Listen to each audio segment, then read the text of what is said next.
budget. The three of us. Charlie said we could start. We are live, and there goes one of us. He's not. He doesn't care. I'm So that still should be here. fine, especially if you have a vehicle you want. You guys are tough today. This is good. Okay. Do you want it back? No, I'm just gonna check the box and put it in my stuff at the thank you. Do you have anything? Well, I got a whole list of things. We got appointment for Jared Beasley to the Pumpkin Vine, Oh, yeah. and we Did you have got that last meeting with them? the meeting's next Monday. It's next Monday. Yeah. Then the sale of the property by the water tower, we got the bids for that. There was only one bid, I think. It's in your door. We just gotta open that. See whether you guys want to accept that or not, because I have no idea what it is. Blue Gate sidewalk issue. There's gonna be stuff, you should stuff in your folder, the pictures and everything, and information from DLZ on that. They put a sidewalk in, goes into Middlebury Street, and it's not ADA compliant. So, 2 curves. yeah. Right, so one on each side, and he needs those bubbles That, you need towards the street. the berm's gotta, the berm's gotta come, right there, the berm's gotta come out. It's gotta be bent, it's gotta be slanted, so So this has gotta come that's out. gotta come out, it's gotta Needs to be, be slanted. yeah, cause so they can walk up in there, cause you can't get a wheelchair or anything, and they're not wide enough, they're only a couple feet wide. That one's, I think, might be wide enough, but the one on the other side is not. Then also, if you look at what, DLZ said is that they asked 5 or 6 years ago to do this, and the town turned them down. So I told Ryan she should have got a hold of me first before they did it. So, but that's not wide enough. And if you're going to allow it, I have no problem allowing it, but it's got to be done right, and we got to paint the walk crosser there and everything else through there. So It's not very far away from the main intersection. it's I don't know how far back it is. I can't remember. Other people cross there, though. I know They they do. do. Well, because there's a break in the fence. There's a break in So- the fence there on the parking lot. So. Okay, so why doesn't he just take the break in the fence out? That fix that problem right now. The fence, there's an opening in the fence, yeah. But Casey, Casey, you got a Yeah, Todd and thought I here. talked about this. I looked at it too, but like Terry said, there's some structural technical items, and like Terry pointed out, the width of the ramp, there's gotta be a curb ramp there, they'd have to take the curb out. I think to work the slopes up there on the other side, they're gonna have to take out a lot of concrete up to their porch. It's all doable. The other thing though to keep in mind is this is a mid-block crossing. I know everybody crosses there. I cross there, but that's not really where you're supposed to cross. You want them to go down to the intersection. Now, people are right now just ignoring that, and you can facilitate another crossing, but for it to be right, you gotta construct the walk correctly. As Terry said, you gotta put the piano keys, but then you also gotta put some signage in there and saying, so you're gonna put your bleachers there during the fest or the, Play parade. yeah, and everybody's gonna complain because you're gonna have those signs in the way about mid-block crossing. So it's doable, but just like tonight, I pulled in, I was coming south, turned right, and if that and people were walking there, as soon as I turn, boom, you gotta stop. So you gotta be aware of that when you do it. There's ways to do it, but, Don't you so, have to paint the street too, don't you? yeah, Yeah, we That's gotta- what I so mean we by gotta what paint the piano street. stripe. What you call it again? Piano key, we call it. That's Piano. the It's not even technical half way. a block, is the it? biggest issue here is the liability to the town right now, the way it is. Yeah, But because you're Terry's directing them out into your road. And if they trip there on the berm, Boom, face. I guess we're gonna get sued. We'll get too, but we'll get sued also because we're allowing it. So the bigger liability to allow a crossing mid-block, even if it's right, than to not allow one at all. And to let people do something they're not supposed to do, yes, Because that's not on us. right. We're permitting this. Well, if we say no, Oh, well, saying no means and tear it they're out. still crossing, Because it's in our right. It's in our right of way, we gotta tear it down. yeah. Right now, we permitted them. Did we permit them? Not expressly. We're allowing this to remain in our right of way, That is our right away. up to people right out in the middle of the road. Without any warning, cross. I think if you're gonna allow it, you gotta make them do it right. They gotta fix it. Or either just tell them they gotta tear it out. But that's why I'm bringing it to you guys. make that decision, so. You got the two options, you can tell them to fix it or tear it out. I mean, it's no difference if you park, like if you go to Blue Gate, you park on the other side of the highway. Yeah. Yes, next I to the know, gas yeah. station. What does everybody do? Yeah, they walk right They across. walk right across. Well, and isn't that a discussion we had in the beginning, was like, those bricks shouldn't be in the fence, and So you can do a mid-block crossing, but like Terry says, there's a lot of things like the walk and the slopes that has to be done, but then you gotta stripe it, and then you gotta have signage there, and then you need to be aware that when people turn off the highway, it's right there. it's right there. Well, and then I think about the semis that turn there. I think about the semis that turn Oh, there, yeah. and they wait forever to make a turn at that intersection, and then they're not even going to be all the way around And we're stuck the again. corner, and But like Terry said, you need to, if not, you need to formally say that. Maybe consider telling them to tear it out immediately, or you're gonna put something across it so people don't. crystal ball, use need a it. Well, crystal let me ask you ball. this, parking in the parking lot there by the Pack-a-Sack and walking across, that's not compliant though either, right? No, but you're not gonna get people to walk up No. that intersection.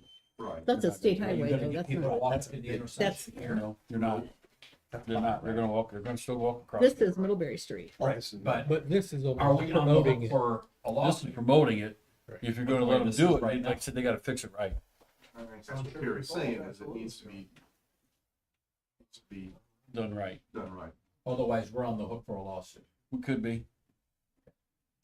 And it's okay Everybody's if you gonna sue either the town help if they do it can. and make it right, cost wise. Just letting it the way it is now is the worst of all probably choices.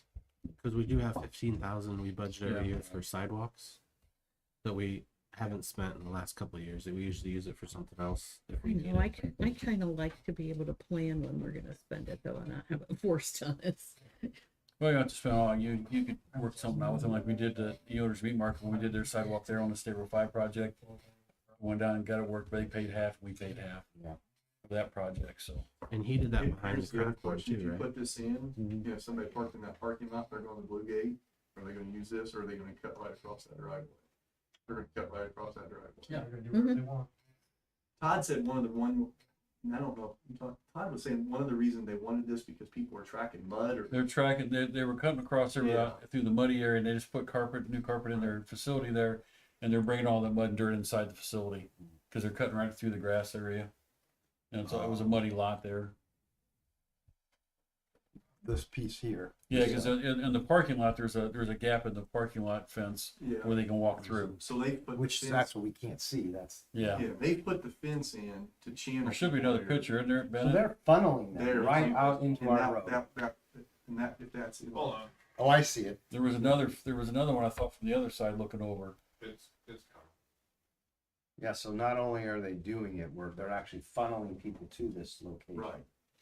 And as Terry said, they're tracking mud, and so they put the walk in, so they'd have a walk, but the issue is now it's an unpermitted, unsafe mid-block crossing, not done right, as well as all the sidewalk, ramp, curb. Because they'd have to get a Did that- permit to work inside the right of way on top of everything else, Was that fence always which that right there? holds Okay. if you do work in the right of Oh, way. wow, okay. There you go. Yeah. There it So is. they just cut right through that grass. Right. Okay. And right next to that tree, they put the sidewalk. But if you're that white car right there, and you park there, and you're going to Blue Gate, what you're gonna do is not use this one. and You're you're gonna not gonna cross use over there that by one, the you're gonna cross drive. right where the driveway is. Yeah, Allow them to do that. But Yeah. can you keep going? Was there an opening, Oh, there is. but not, yeah, there so was. just Oh, gravel? yeah. Yeah, I mean, it probably did connect, because there's holes in the fence. I think it did. Oh, I think- yeah. I think they took that out. They took It was them out. one piece. Because people were crossing and walking up the grass. So right there, without it on this, they're literally encouraging you to walk on the street and come through. Mhm. They can bite the elephant one bite at a time. Yikes. Let's just take all the Yeah, curb that's out just all bad. and just Right. make one Well, ramp. that's In the on wrong each side. setting, that's all that. That's pictures before that they did it. See, I think that's fairly new that they took that section out in front of the Blue Gate. The one with the rocks. Mhm. The one with the rocks and cement now, isn't it? Yeah, Yeah, it is cement now, but I think that's fairly new. Well, like he said, there, I didn't even notice the hole there. Literally took it out. Took Yeah. It out. And down the other way, there's an alley there that they walk through and cross over right there. This picture's from July 2013. Okay, so do we have parking on that side of the street? No. No, that's no parking. for. No parking at all on that side anymore. No, there's no parking there at all. Okay, That was a busy day apparently. because I can't see walking out between two That cars. is a busy day, yeah. Yeah, there used to be, it looks like there used to be parking spots there. Yeah. Yeah. Yeah, there was. 2018 there's parking. Oh, that's right, we lots. did narrow that up a little bit. Oh, there's the protester bandstand. Back in the day. Oh, yeah, that. So, Yeah, this is.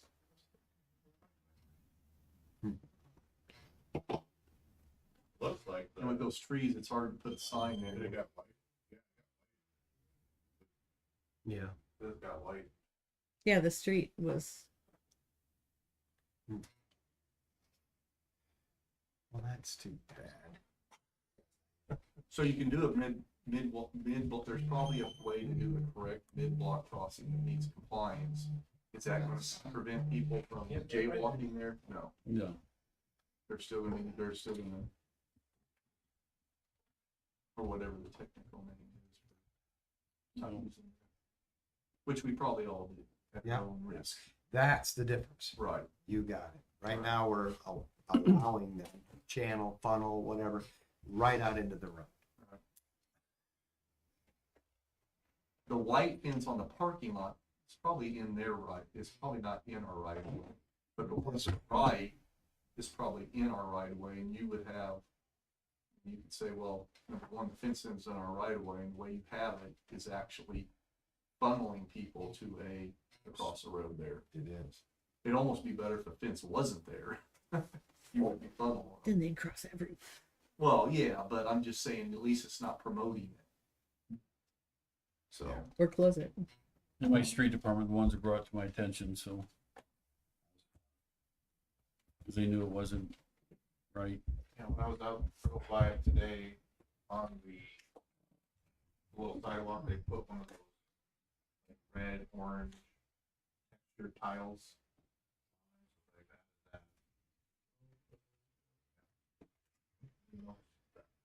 Huh. They added the ADA compliant blocks, but there's no ramp.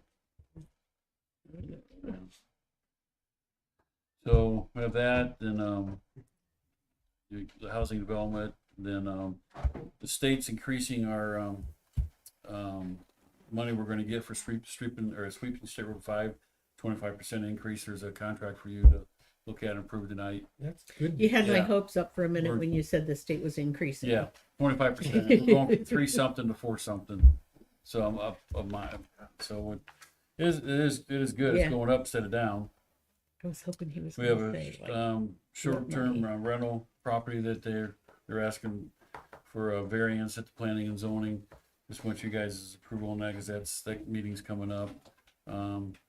We have an issue with somebody dumping grease in our storm sewer drain. We got photos and everything of that, and had stormwater meeting Monday night, and they recommended that they said that we make the people pay for the cleanup. And next time it happens, they go right to the $2,500 fine. Because right now, the first offense is up to $1,000, second offense is up to $2,500, and third offense is up to $5,000. We got video of it. We got pictures of. We got video of them dumping, and we got photos of them. What this looks like. It's full of grease inside there. Do you think if you confront them, They already I was know. gonna say, who levies the fine? We do. we do. $1,000. So, you guys need to decide. They're gonna pay for the cleanup. We know that, because we have to bring a truck in to clean it. They won't be here till the end of the month, so they're gonna have to clean all that out, suck it out, then have to run a camera down through those lines to make sure they're not plugged up with grease. Now that runs in the Mirror I Lake. bet it. can you believe it's Have gonna they put been that in a spoken to? storm sewer? We have not talked to them yet. They know what's up because they seen the camera on the pole. I've had 2 complaints from other business owners in the area over there, seen them do it. So, but they do know it. I think they know what's up because they were asking questions about the camera and everything, and since then they've stopped They know dumping they in did there. wrong because they never Yeah, opened but it tell them yet. where they are dumping now. They got a dumpster over there next to the food trucks off of Morgan Street. There's a dumpster there actually for grease. They're supposed, that's what it's for. It's for the food trucks. So they're dumping over there now. Because the same person that owns the building, has something to do with the food trucks, I believe. Then you got a couple things from Casey. We have a high service water pump at the water department. It needs repaired. It's running 25% below its capacity, and the other one goes out, we're gonna not have the capacity we need for that. So there's a quote for that. Road closure request for this week from the retail merchants. They wanna have some kind of little festival Friday night into Saturday. Then we got the Here, EMA, what is it, mitigation plan Oh, for the yeah, county? multi-hazard mitigation. Yeah, we have to adopt for the town. That's all I have. Not much. little light reading for the Little light. evening. Does our fire chief have anything? You have 6 minutes before a council meeting starts. I just have, just a monthly report, and I probably won't stay for the whole meeting. It looks like it's gonna be. Come on. Don't be a sissy. My children. Good choice. Me too. One thing on reappropriating the funds for the truck, I want to talk to you. Is there anything I need to do prior to? I don't know what you're talking about. That big list. For Wasn't what? that big when they sent it to me? Fire trucks. Oh, Reappropriate some fire. It changes by the I end. got you. big piles. Yeah, I want to talk to Meetings. Okay.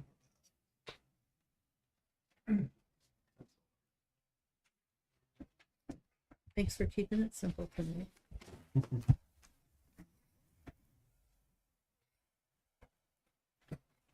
Got 5 minutes. Anybody need a bathroom Yeah, break? annexation too, we need, I just got a phone call from, Lake Park Industry when I was in there, and they're not gonna sign the annexation form. So, No way we can sweet talk or finesse that. no, I tried, and Grady tried talking to the powers to be too, and they don't wanna sign it. I says, well, just keep that in mind when you guys want a piece of ground that goes across our park out here to hook into our water line. I'm just Yeah. telling you, just keep that in mind, because the town council may decide that you're not gonna be able to do that. So, and they need it worse than we do, because their fire suppression system's not up to par. They have enough pressure for water. Can we, We can do it involuntarily, but it triggers if all it's those just one, one property. person. Yeah. what's the likelihood of You can- pulling it off? You can take them out too, Yeah, we can take them out, carve them out. carve it out. It's just a soccer field. I don't know how that feels. Subject to continuity, yes, we can carve them out, absolutely. And that's what we typically do is we go down a plan, get everybody that signs, and if somebody's not, then we see if we can. Just the point. Yeah. I don't think they would affect any of the company. Good. I don't think so. Well, I guess- We're not going farther east, so. Guess that's how we do it then.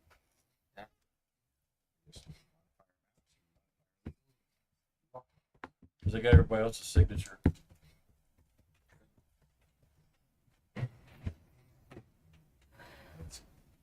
Let's do.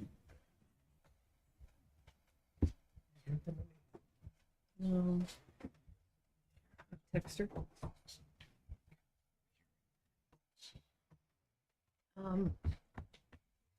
Sure. So, I mean, it's, you can if you want. Um, God. I prefer-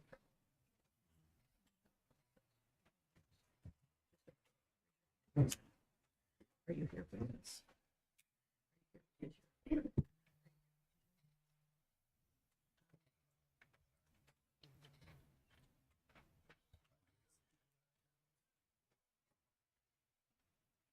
You get that? Why are they here? The public. There's They're gonna be. I know. stuff that comes through. State I don't, or just that. and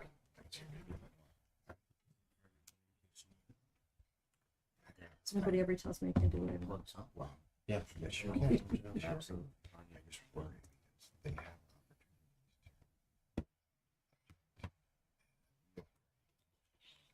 several Right. times.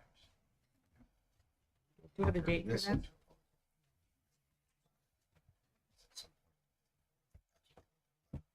Okay.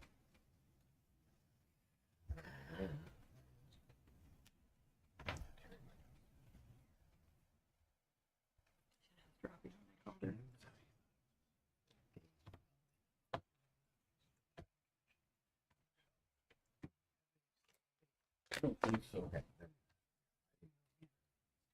I don't, you'd have to ask him, I don't know if it's today, if I did or not. Anything from that? She thought it was Tuesday. Oh. She thought today was Tuesday. That's a problem. She's out of school. She doesn't have a schedule anymore. She's just having fun in that's the what sun. happens. Yeah. You get You off know, the you were routine. married to Yeah. that. Yeah. Get off the routine and you're like, ooh, what happened? Well, it's taking me forever to get used to coming here on Wednesday, which I'm fine with. It's Same. just taking me a while to. It's here already. Since 1998, it's been Thursday. Thursday, I think it's Friday now. Schedule on Wednesday, so It's great. It just takes Lyle, me off. will you pray? Sure. Pledge. We still have 1 minute.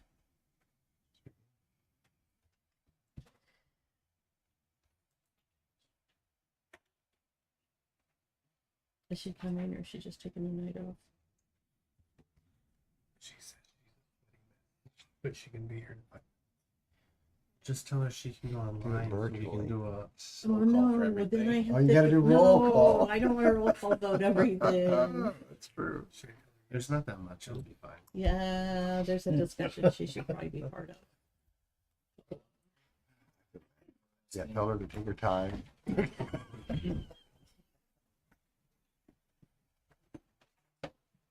Let's say a word of prayer. Lord, I pray for this council meeting tonight. I ask that you give council members wisdom and guidance as they deliberate on the items before them. May every decision be righteous in your sight, for our benefit and for your glory. In your name we pray. Amen. Pledge allegiance. I pledge allegiance to the flag of the United States of America and to the republic for which it stands, one nation, under God, indivisible, with liberty and justice for all.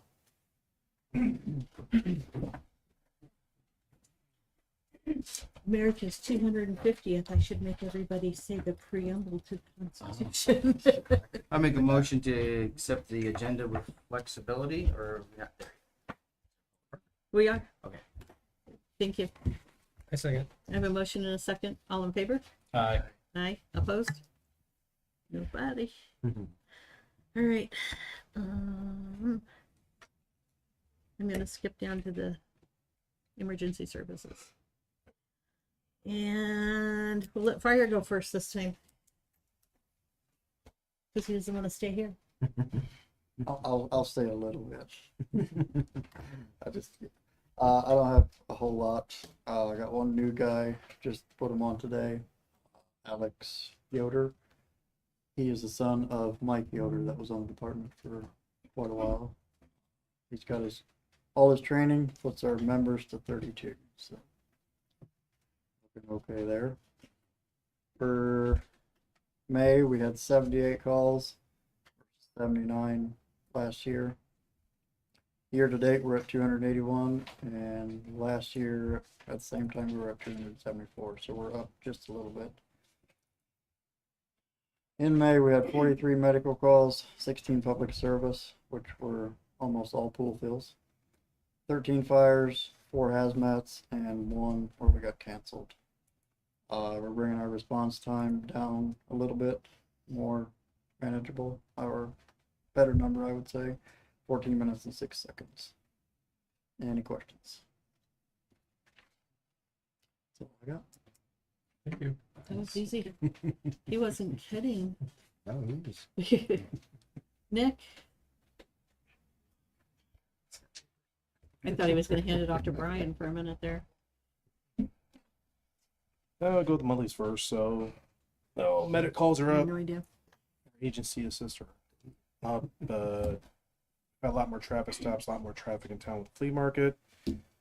A lot more traffic violations because of people getting stuck on 5 and not having the patience to wait in traffic and going around. Extra patrols, still doing those. Keep those up and going even when school's out. So, and we had training hours because we had firearms this month too, or last month I should say. So, any questions on the monthly? It was easy. How's your staffing looking? We're getting there. We got 2 guys going to do their physical assessment test on Tuesday. I'll get that, and then once I pass that, they'll start the academy in August. And these are the new tests. Yeah, For this this. new test, this new requirement, the academy is starting in August. So, Awesome. Thank you. yep. And then I have want to do the seal bid for 2 police cars. 2019 Dodge Durango is my old K9 car. That one has 57,000 miles. She has a lot of idle hours.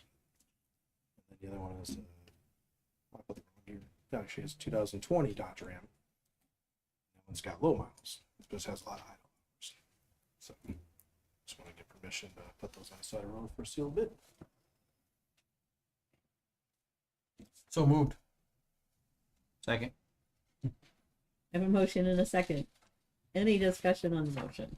Because that went really fast. Do we need any legal document? I mean, he's gotta be careful, Gotta and be- he knows, he's gotta remove all the striping and all Yep. that. One's already been Yeah. completely removed. We're working on that tomorrow, and I think we have to put the paper Yep. for a month. Worth more than $5,000. Oh yeah, Okay, okay, yeah. basic. And they gotta bid it out. I mean, I assume you're gonna go through that, post it. Yeah, they'll have like something set up. So. If you need my help, let me know, but yes, Nick, he does have to go through certain protocols. So So we're just approving. you're authorizing him to do it. Sure, he'll reach out to Tony or me if he has questions. Mhm. All right. I'm ready. You good? Yep. I have a motion and a second. All in favor? Aye. Aye. Opposed? Thank you. 2 little things we're trying to. We went through the storage area with Ben. We have these old laptops we would like to get rid of, but Ben has got to do the work in getting them completely removed, and we put in the bin. You have some. What's that company called? That we'll pick them up and dispose of them. Source. And then we're gonna do that, and also a lot of our old police lights that are no longer in use, and sitting in there for many, many years, and light bars. We want to dispose of too to clean up our storage unit. They're not worth a penny back. So they've been here since I've been here. So put the laptops, the original ones we got. Yeah, the big Started that Motorola program. ones. Yeah. Yep.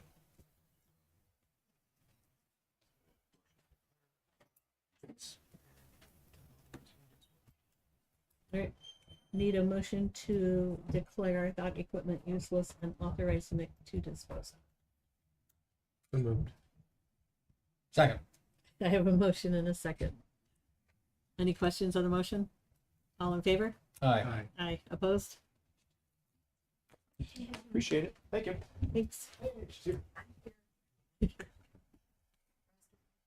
That's Works, fine. it works, as long as you can still vote. We don't care. We saved the good stuff for you. Back up. Annexation. Okay, annexation, everybody signed except for Lake Park Industries. They don't want to sign, the waiver. So yeah, I just talked to them today, so, I would recommend you take them out of that group of annexation and just go with what you have, because everybody else signed the paperwork. But just keep in mind that later on when Lake Park wants to use our property to put a water line in, you might want to remind them of that. That's fair. In my mind, I heard Josh yelling donut hole. Yeah, right. Does anybody else hear that? Yeah. Thoughts? We wanted to annex. That's kind of been our push this year, was to annex all the properties that are using our facilities, water, wastewater. And what's their hangup? You They didn't just say? don't want to. Their taxes would increase to about $800. They go from 800 to about $1,600 on the vacant. Did you say something to them about us paying that? I did not, because you guys didn't really Right. tell me to do that, so I don't know what their hang up is on that. You couldn't read our mind? You have to get rid of him. I mean, that's, if you want me to go back and make that offer to them, I can, but it's up to you guys.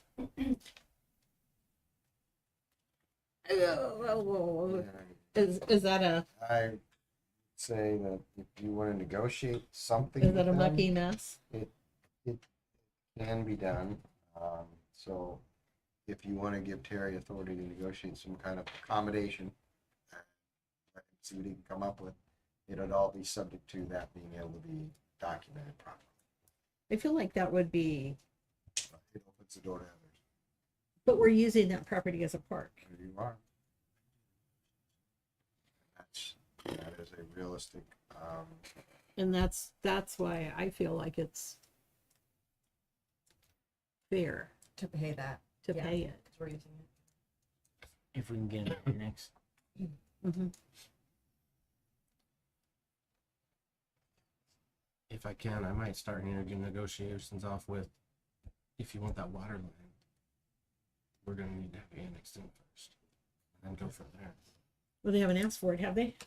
Not yet, but I was told API was given permission or given the okay to start the project, and we have no documents or anything, no easement, no nothing from it. So they're not gonna be able to do anything out there. it'd be nice to wrap all that up into one big package.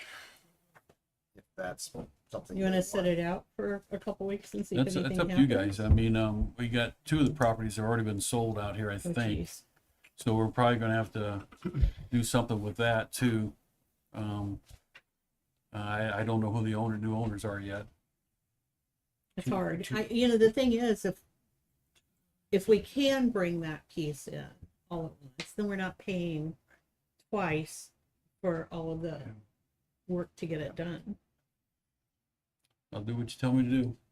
If you guys want me to go back to them and try and work something out, I will. That's where I'm leaning, but I can't persuade him. But I feel like he might be able to. And if they're And hung our up time on, crunch is basically because these properties are sold, and we want to get this annexed before Mhm. the, They because should we start would have to get, new people. yeah.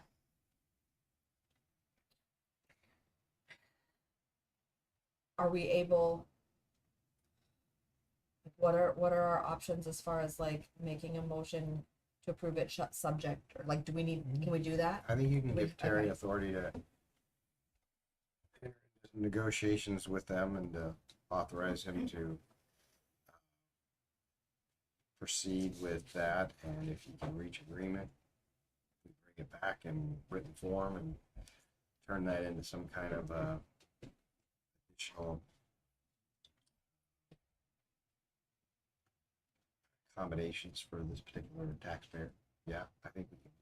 I don't know what it looks like yet, because it's all developed right here where we're talking about it, but want to make sure we meet the statutes and we don't do something that's not appropriate. But yeah, I think if you want him to reach some sort of accommodation for them, which could include the easement for the water line and yada yada, it could be conditioned upon them signing the petition for annexation. Yes. Motion to that effect would give him some direction. So, what is any part of their property in the town, or is it all Yeah. out? no, it's just a soccer field. It's just a soccer field. That's not, But they don't want to annex the soccer field. because they don't want to pay the extra tax once it's annexed. Okay, I got grasping. I mean, there's lots of ways, right? You could always pay them $800 to use the line for your soccer fields.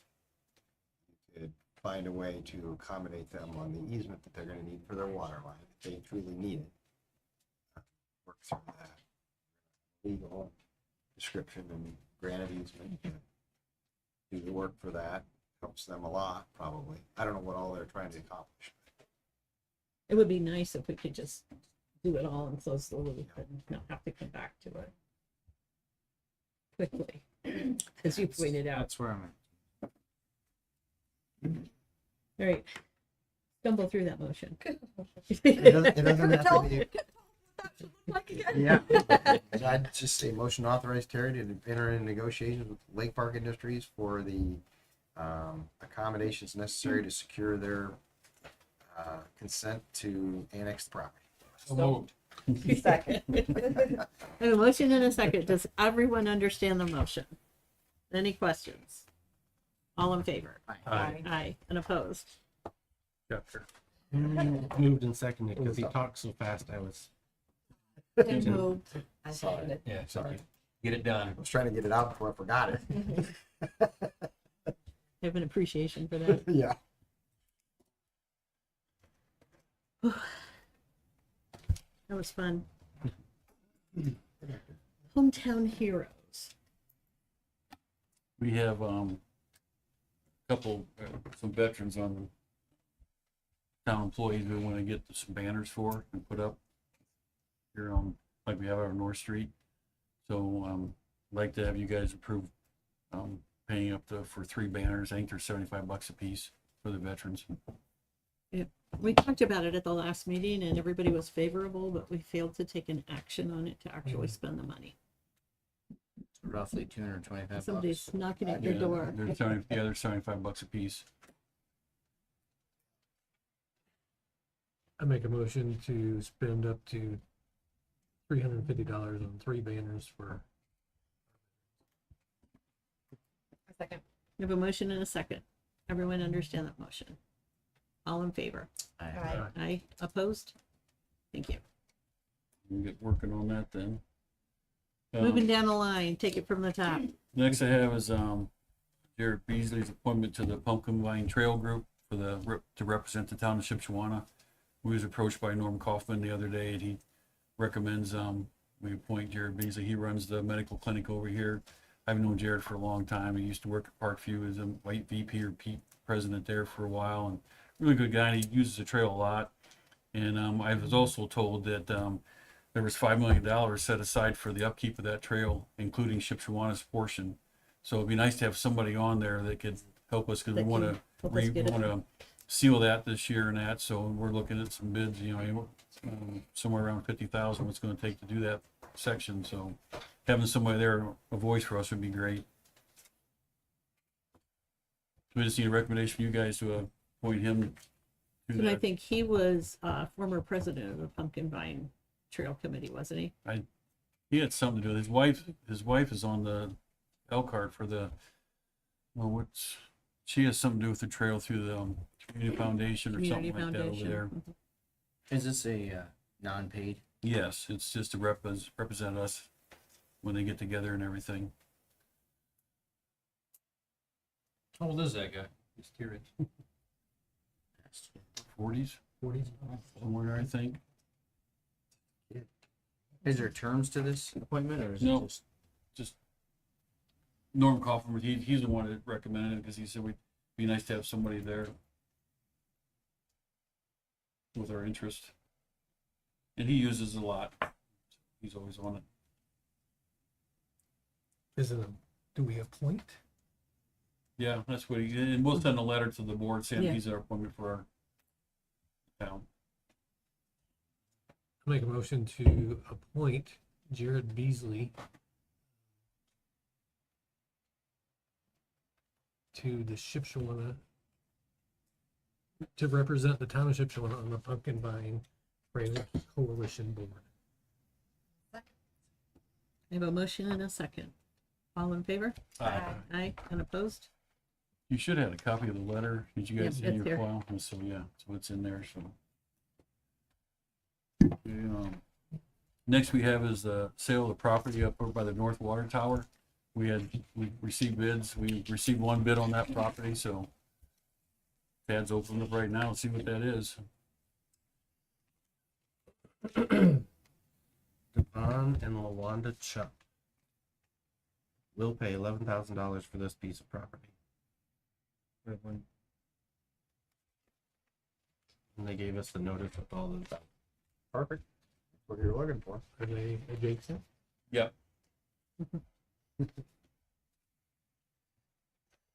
see? That's the only thing.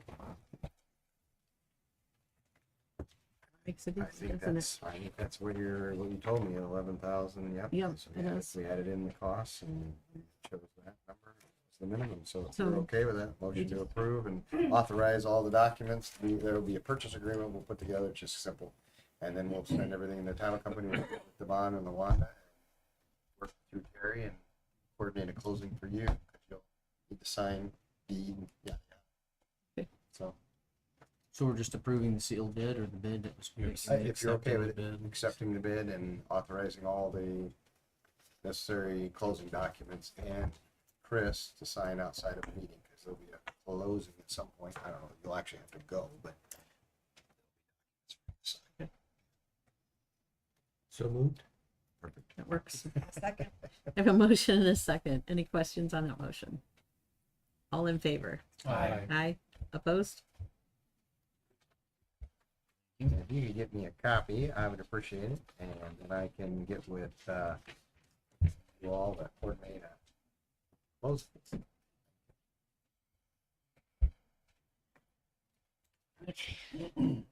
Okay, next thing I have is, Blue Gate sidewalk issue. You should have in your folder there. There's a break in their parking lot there across from their furniture shop, and they put this sidewalk in. It was brought to my attention by my street department, because they said the sidewalk was, one, not ADA compliant, is the main issue there, and if anybody using that, trips or falls, because the curb's there, it could be a liability for the town of Shipshewana. So, you got the letter there with DLZ gave their comments on what they have to do. There's a way to fix it. If they want to fix it properly. But your options are is have them fix it properly, or tell them to tear it out. But people cross there all the time, and the reason they put the sidewalk in is because they were walking There's through my there and they were tracking mud and dirt into their facility across the street. So. Well, Where's that letter? Or whatever the recommendation is. You said there's a recommendation by DLZ. Well, they gave us some options. it was verbal. Oh, it's verbal. There's a written one in there. You Is guys- there a written one in here? It should be in there. So many folders. I know. There's maybe I thought I sent it to Bennett. Maybe I didn't. Pictures are in here, but The pictures are in there, yeah. Should have been an email attached to it there.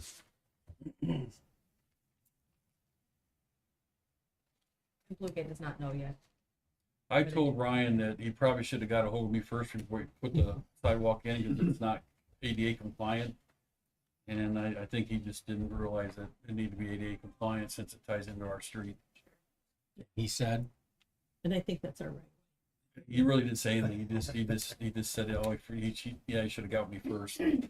I said, "Well, I'm going to bring it up, so we may have to make some changes to it." And that. So I told him I need to come to you guys first and see what you wanted to do. He said your options are to make them take it out or make them do it right. We do have money in the sidewalk fund that we work with other business owners too to put sidewalk on State Road 5 when they did theirs. They paid for half and we paid for half. We got 15,000 in a fund for sidewalk improvements in that. So curbs would have to be removed. curbs have to be removed because you got to be able to take a wheelchair up and through there, and you got to put those little orange things down for ADA compliant. So it's going to have to be wider. That's only a then- couple feet wide. Lines painted across Line the road. painted across the road. And some signage, so it's doable. It's just what you guys want to do. Yeah, but people have been crossing there for years anyway, right? They have been. It would be nice to have something there because that takes them away from crossing where they do right now, which is coming out of that parking lot. They just They crossed come, all they, over up they there. come all over the place out of there. But I talked to the state a week ago about putting some type of signage up at the four-ways to get people to stop for the crosswalks and that. They're not gonna do it. The four-way stops there. That's all it takes, is what they told me. And I had somebody complain the other day that they waited. They wouldn't people kept driving, they wouldn't stop, so he finally got out in the middle of the road, put his hand up and stopped the car so they could cross. Down there at the four-way, they're just not stopped for the pedestrians. No, pedestrians have right away. They do. They do. Some of the them are my crosswalk, kids right. when they're In the crossing. crosswalk. Some of- Wanna-Feed had to make sure that they got across. I can understand the frustration with the drivers though, because you have the crossing at the state road. And then you have the crossing into their driveway from their parking lot, just a few feet east, and then you have this one. So for half a block, there's just people crossing Yeah, the road. they're all cross the all time. over up there. It's the same way the So- Pack-a-Sack in the parking lot there, Yeah. they cross there. I understand the frustration. If we make it a little safer by marking it and doing it right, I don't see an issue with it, but I wanna see cobblestone, only cross on the cobblestone. but that's, you guys just tell me which way you want me to go, so I can get with the Blue Gate. I mean, my thought is that we help make this ADA compliant. That's just When it comes right down working to it, to it. we need to working with- protect the town, Right. you know, and people cross there all the time anyway. Mm-hmm. I say we assist Blue Gate in making it law compliant. We're gonna cost share on that. Yeah, we'll have to get us, but I'll have them do all that. Can we get like a barricade in the meantime? Good question. I You mean- have to I just mean, block it. or- You're not wrong. I Yeah. mean, it's dangerous. You know, mark it off, then block it off so they can't Yeah. use it. I can put a big orange barricade there. If you want me to. I mean, if Blue Gate's gonna put in a compliant sidewalk and curb or remove the curb, I bet they can get it done in a week, right? But I don't wanna wait a week and have something happen. Yeah. Because if we do it, how long? Right. What are we looking at as far as quotes and all Yeah. that stuff to get something on our It's side? harder for a government entity to do it than it is us. It's better if we just give them some money It towards will it. be done to our specs, so. Yeah, it'll have to be done to the state spec or, But right now, we're liable if somebody Yeah. gets hit Yeah. crossing the Well, you're line. not wrong. Partially, And, anyway. well, and it's our right of way, so We would, if double we got, down on the liability. if we got sued, we would flip it around on them and say, indemnify us because you violated the law when you put this in, which they clearly did. They put it in on your right of way without your permission in violation of statutes. I mean, there's a lot of things they did wrong. So we would have the option of pushing back and bringing them into the litigation if we got sued. But that is a process that's, But we'd be willing to cost share on it, is what you guys are. I'm thinking that too. Yeah. Since we have a right of way permit, would they be required to fill it out? I would think so. yeah, 'Cause they, if they don't, then we might set a precedent for everybody. Yeah, I agree. no, they have to go through the proper steps. Not picking on them, but this is clearly funneling all of these people from this parking lot right out into the middle of the road. So for the record, it is really a bad situation for the town. So The other thing. to Nick's point, block it off until it's done. I'm sorry, go ahead. I guess the other thing, and again, it's throwing it out there, because people cross here, or they cross at that driveway, and they cross at the entrance or the intersection. I know it's not right at their doorway, but I'm wondering, I can't remember where this is at, if this is better moved west, so people can use it to get to this door and also get to the restaurant. Now, they may not like that, but That's a good way from that tree. This is kind of midway in that parking lot, so that's why they go I'm through just there. saying, here, nobody's gonna use it on the parking lot. They're gonna walk down to that driveway and walk in. I don't know, that, they put that there because they were using it a lot, because they were dragging the mud and everything across there, so. Yeah, but if they're going to the restaurant, they're not gonna use that. No, I don't know. They might if they park it there. Yeah, if they're parked in the middle of the parking lot, they would cross there. See, it's almost in the middle of that parking lot. Yeah, I'm just saying, if you're that white car right there, you're gonna walk. The white You're car, I could see them. Then you're going. gonna go across They go where up they're to the driving, intersection, yeah. Everybody on that side of that gate is gonna use, they're gonna walk that way and use that driveway. So we just could, like we could have two crosswalks, mid-block. Well, you'd have one permitted. I don't know, I think fixing that one right there where it's at now is, At least you created one there for everybody. And I think blocking it off, I think Ryan would understand, especially when we say we're going to kind of like It helps meet him. you halfway here. Really, I would disagree. If he were here, he'd say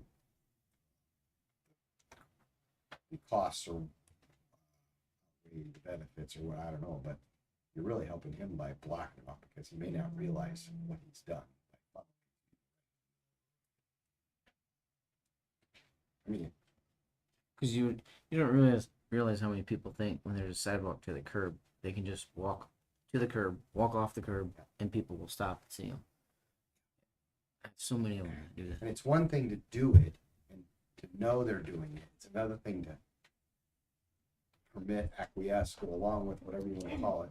Somebody channeling people there with a new, piece of concrete that clearly says it's okay to. It's just like somebody trespassing on your property. You're not liable for that. But if you give them permission to go, now you are, if you have some kind of defect. Same thing here. We're essentially giving them permission, even though we've not granted them permission. Do we need to take action? I think administratively that unless Terry wants, he can direct us. I just need, you guys want me to talk with them and get it fixed right? And We we'll probably work need with to them. take action if we're spending money on the sidewalk. If we're gonna be spending money, yeah. If you're gonna do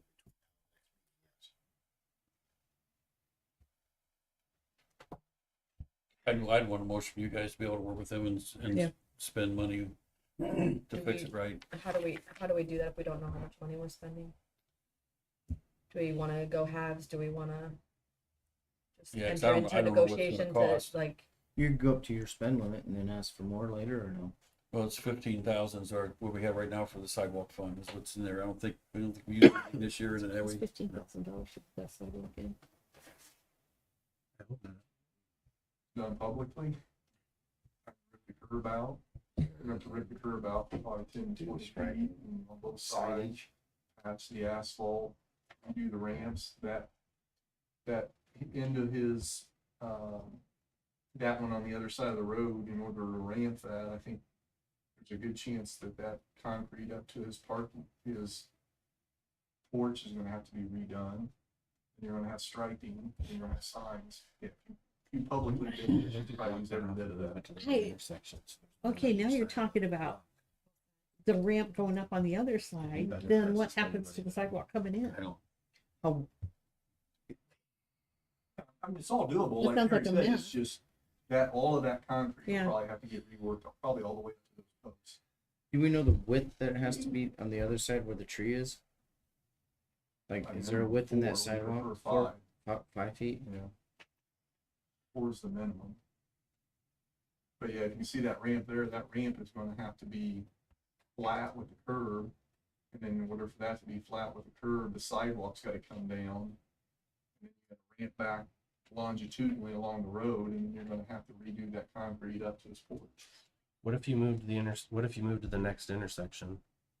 Since there's no crosswalk there. At the end of his parking lot, then you'd have crosswalks on both sides Come of the over plot. at Harrison, Yeah. the next street over, because there's no crosswalk over there. right. And then Yeah, you would then they block, would then you never- would block off all the middle. But then they would never use that. Yeah. they wouldn't, you're right. It's a better location, but I doubt anybody would use it. That's a good idea, because you got more distance to the state route. he's gonna have to plug up his fence because otherwise they're gonna still walk through there and walk across there. They're coming across because this side's open. Because he ripped all that out and it's all asphalt or cement now. He may change his mind when he figures out he's gotta do all that on his side too. I don't know. Okay. So the motion would look like And like- authorizing, Remember what Casey said too, I mean, that fence is probably this fence is probably in your right of way.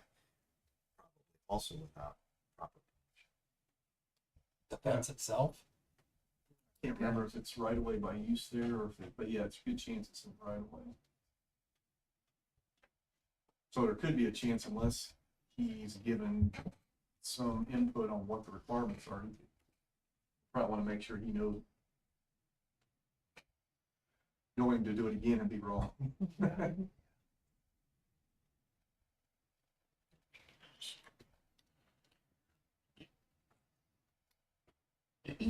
Bennett, can you pull up the right of way map on that? I'm hesitant to like give a dollar amount, not knowing what it's gonna I be. know, I don't know what it's gonna cost. I mean, Right. I could probably sit down and have a chat with him and see which route he wants to go. Mhm. Maybe he'll think about maybe just blocking off, I don't know, Mhm. but But I'm definitely willing to like share the some town of wants the to work costs. with him. Yeah. Yeah.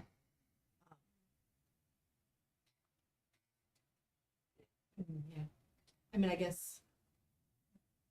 Do we have to make a decision by next meeting if we ask him to? If No, we ask I him can, to I block can, it off. I can go and- talk to him and just tell him we need to block it off for now. We've gotta work on a plan to get it, Yeah. fix it. Yeah. I can go there and just, and, You guys can come back with some numbers and ideas. that- yeah. Yeah. And I can tell him, Educate him on the Mhm. issues, maybe he will say, Yeah. maybe it's better just put the fence back in. and I could set up a meeting where I have, Casey or Todd come there with me so they can explain a little better than me. Really early on was that piece of fence was removed. There's holes. I Mhm. think Nick brought it up maybe or On the north side of the road. But I think was one on the south side, was that gap I there? think that's always been there. That was near. that gap takes them to the sidewalk, right? So they Yeah. couldn't go east or west. It's the directing, funneling them. So him taking it out on the north side then. That's really he what would've creates crossed the issue, yeah. Because it's drawing them there. It is. So according to that, what I'm seeing is all that is in our right of way. Yep. Yep. Yeah, if that's right, which It's true. take it out and start, Right. Looking. but at least it's potentially all in, yeah.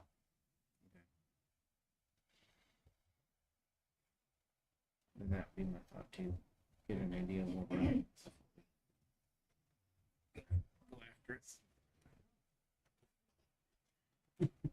Well, I'll get a meeting set up with him and I'll come up with some kind of a game plan. I'll come back next meeting, and let you know. Thank you. We'll go from there. And you'll have him block it off. I'll get him to block it off.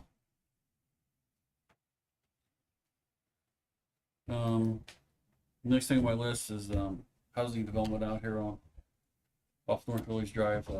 The developers are here if you got any questions for them tonight or anything like that, but your options are, they're gonna want a recommendation to the planning and zoning for this project.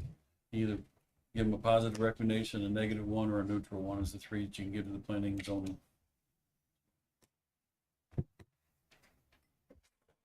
Was everybody here for the last one? And then there was a meeting in between that time. There was a meeting Monday night. and Tim attended as well as Terry. If you two have any input as I'll to, let Tim speak on that, so. Eyes on you. Well, there were questions asked and they gave answers and I'm not against it. I guess I would have some more questions, just some brief questions on this. Can I Yeah, ask go those ahead. questions? Why the number of units chosen? I'm just curious. I just want to hear. I mean, is there a reason why you have? Would you like me to come to the podium? Please. Yes. My name's Greg Majeski with Keller Development. We're the petitioner for the development plan. The number of units specifically is because that's what we could fit comfortably within the existing ordinance.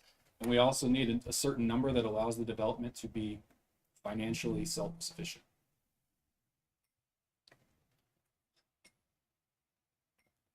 From a standpoint of enforcement, if there's issues on the property, does everything stay the same on that, where grass is mowed or things falling apart or something like that? It Safety depends issues on or what anything? kind of issues. Land use issues are plan commission enforcement. When you're talking about nuisance issues, that's the town. So high grass, trash, things like that would be ordinance in the town. The median age here in Shipshewana is about 38. and you said that there was a, I'll say a desert for senior living. Can you go into that more? And, you know, and do you have a report that we could look at on that? I don't have a report that you could look at tonight, but I did go back and look at the housing strategy that's part of the comprehensive plan. It specifically addresses the need for rental housing. It's as the single most needed type of housing in the town of Shipshewana. It specifically calls for up to 42 new units by 2028, which would be the point where we are open in the earliest scenario. Speaking to seniors, actually, I asked our market analyst who's still working on the full report to summarize what they've found, and they're having a hard time getting data just because there's not a great sample here for rental housing and specific to seniors especially. But they're saying that it's projected to increase across the county, Shipshewana included, and that the only option that exists for seniors right now, specifically, is the Clare Gardens development in the town of LaGrange. So there's not really any specific options in this immediate area. You're talking rentals, not Correct. Yeah. property. And is there any concern, and I know that your concern only goes so far, because then you can say it's not my problem, and I totally get that. It's from that housing development downtown. There's no way for those people to walk. Are you aware of that? We are. It would be great if there were sidewalks, but we know there aren't. And I know that's not your fault that there's not any, just. We, you know, a lot of our tenants, most of them will drive, some of them won't. We're always proactive in contacting the county transit agency. We'll work with LCAT to make sure that there's transportation access for people who need it. They'll be able to pick up on site, drop off at the doorstep of wherever the person wants to go. And it's not a perfect solution, but it does help. Is it gonna be lit up back there? I mean, I'm pretty sure that maybe the surrounding people that live back there for light pollution, but don't you have to have security, you know what I mean, to make them feel safe? How does that work when it comes down to the street back in there? We always follow what the local ordinance says in terms of site lighting, and I apologize, I don't know offhand what the ordinance says in that regard, but we will make sure that we meet it.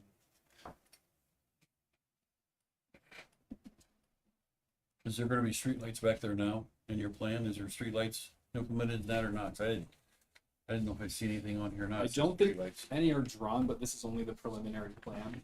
I think that's what he was getting at. Are you gonna have streetlights back there? If you would like us to have streetlights, we can add streetlights. We usually do wall pack lights on buildings to assist with that, but I'm not sure if that's been fully decided yet.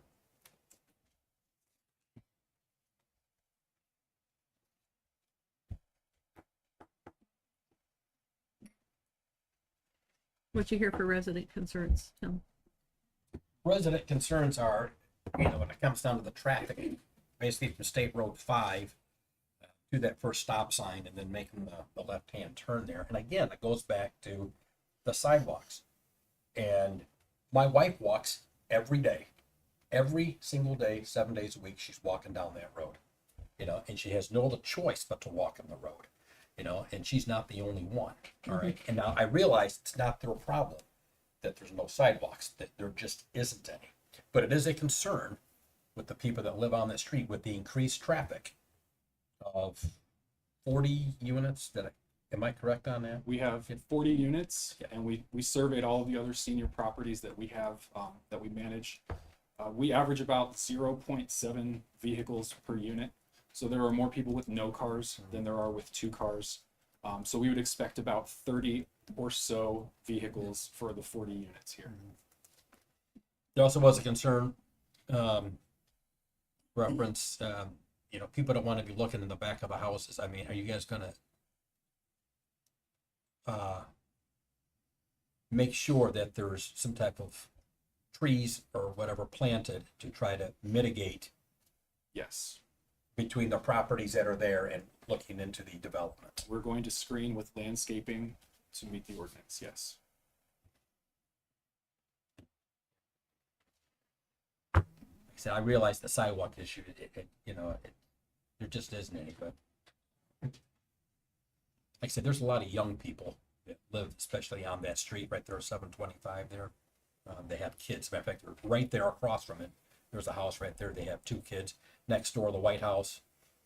Or excuse me, there's the White House, and then the other White House, there's another 2 kids there. So, and then of course, you're going to have the traffic from the other housing development that's going up there. So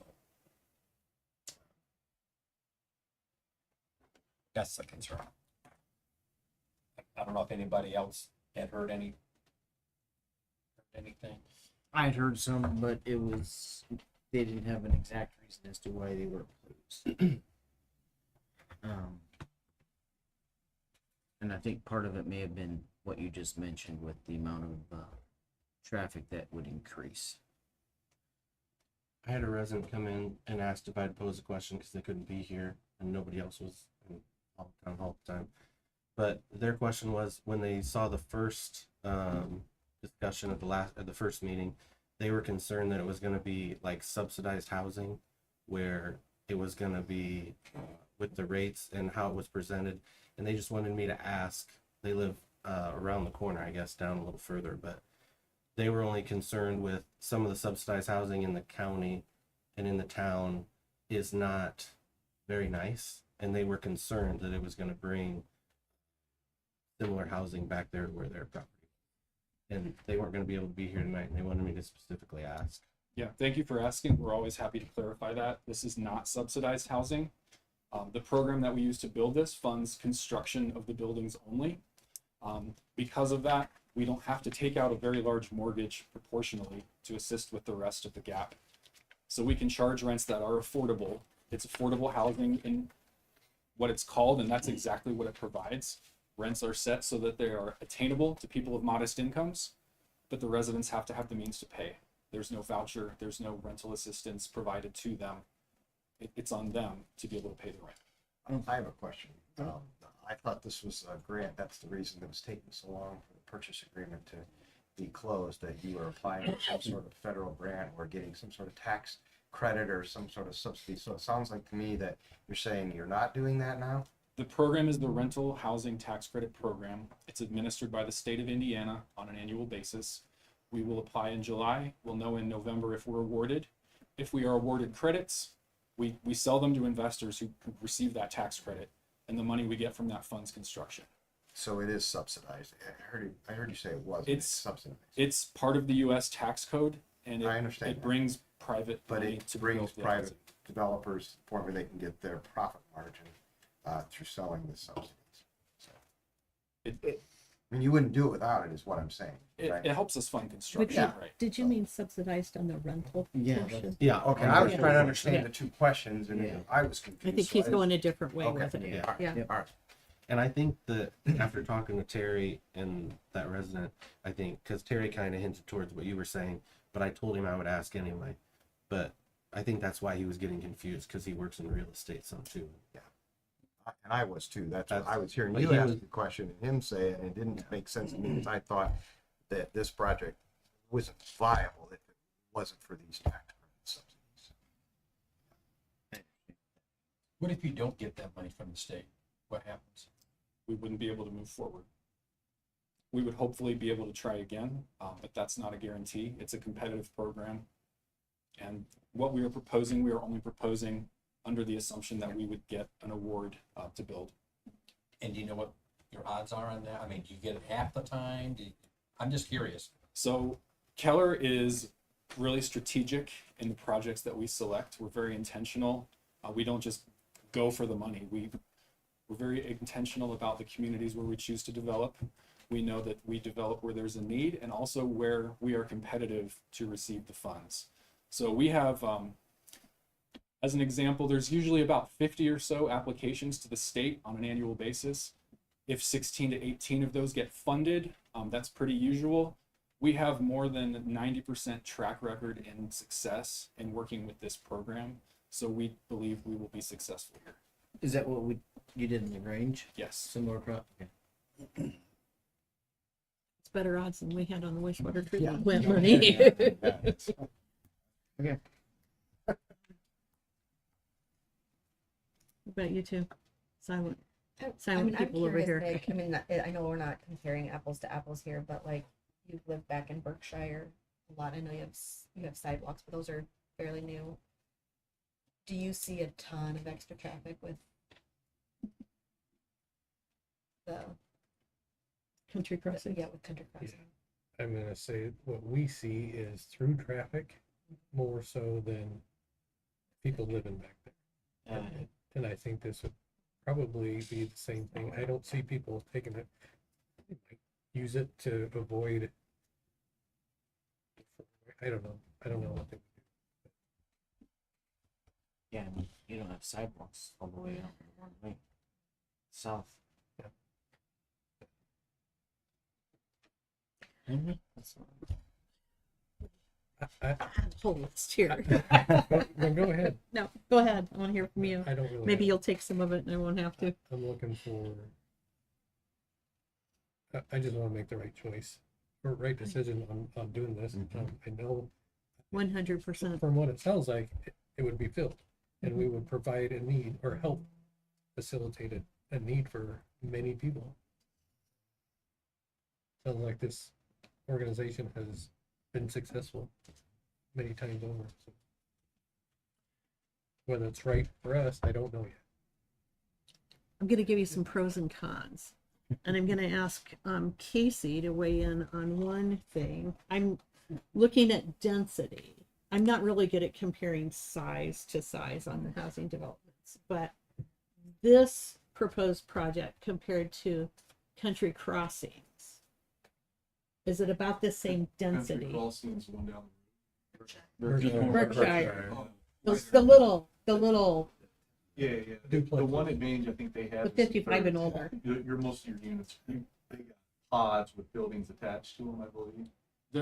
They're kind of like a little row house Yeah, style, they're row house. So, single story. yeah, I would say the density here is probably a little less. Okay.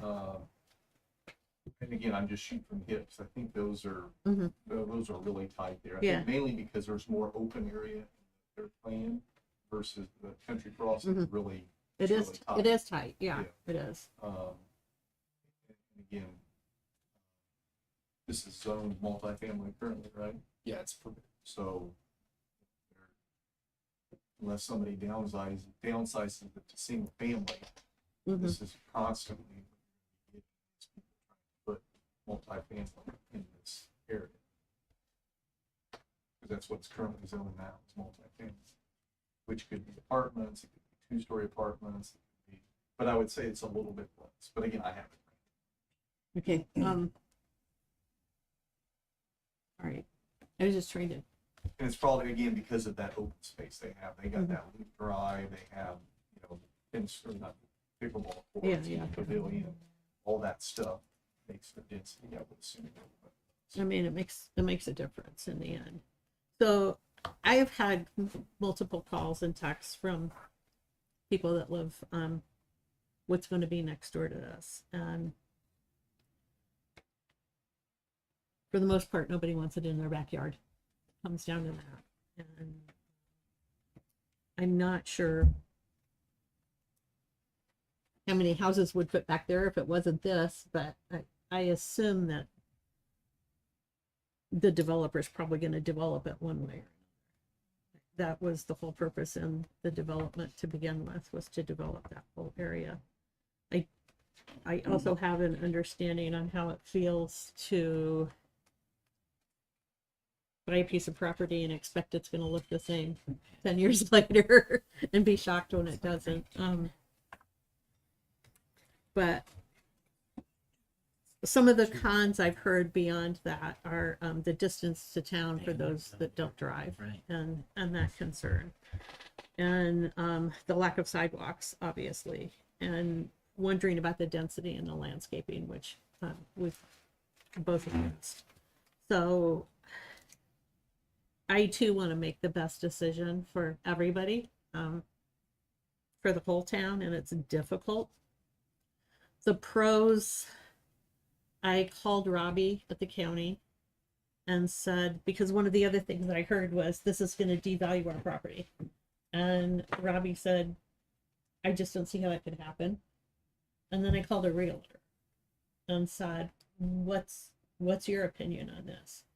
And she said, unless it's a rundown piece of junk, I don't see that that would happen. And she made a point that I never even thought of. She was like, but what a great place to put it. It's right next to the health clinic. So, so there's that too. I hate that this is recorded because I'm probably going to be wrong as soon as I say it. But I feel like in this community, the need for 55 and up, what we may well see is a group of Amish widows and widowers that no longer need a house, even the Dottie house, and want to live in the community where they can have e-bikes. And if they live there, they can also have electricity. Well, that's a rental versus having to build a house. Yeah, pay a mortgage, I mean, do that whole thing. when you're at the end, I mean, and you And don't that's want to all it's- maintain anymore. So know, that- I don't know. There's pros and cons in both directions, and it's difficult to say yes when it's friends and community members that are all saying please no, but it's also difficult to say no when you know we need the housing.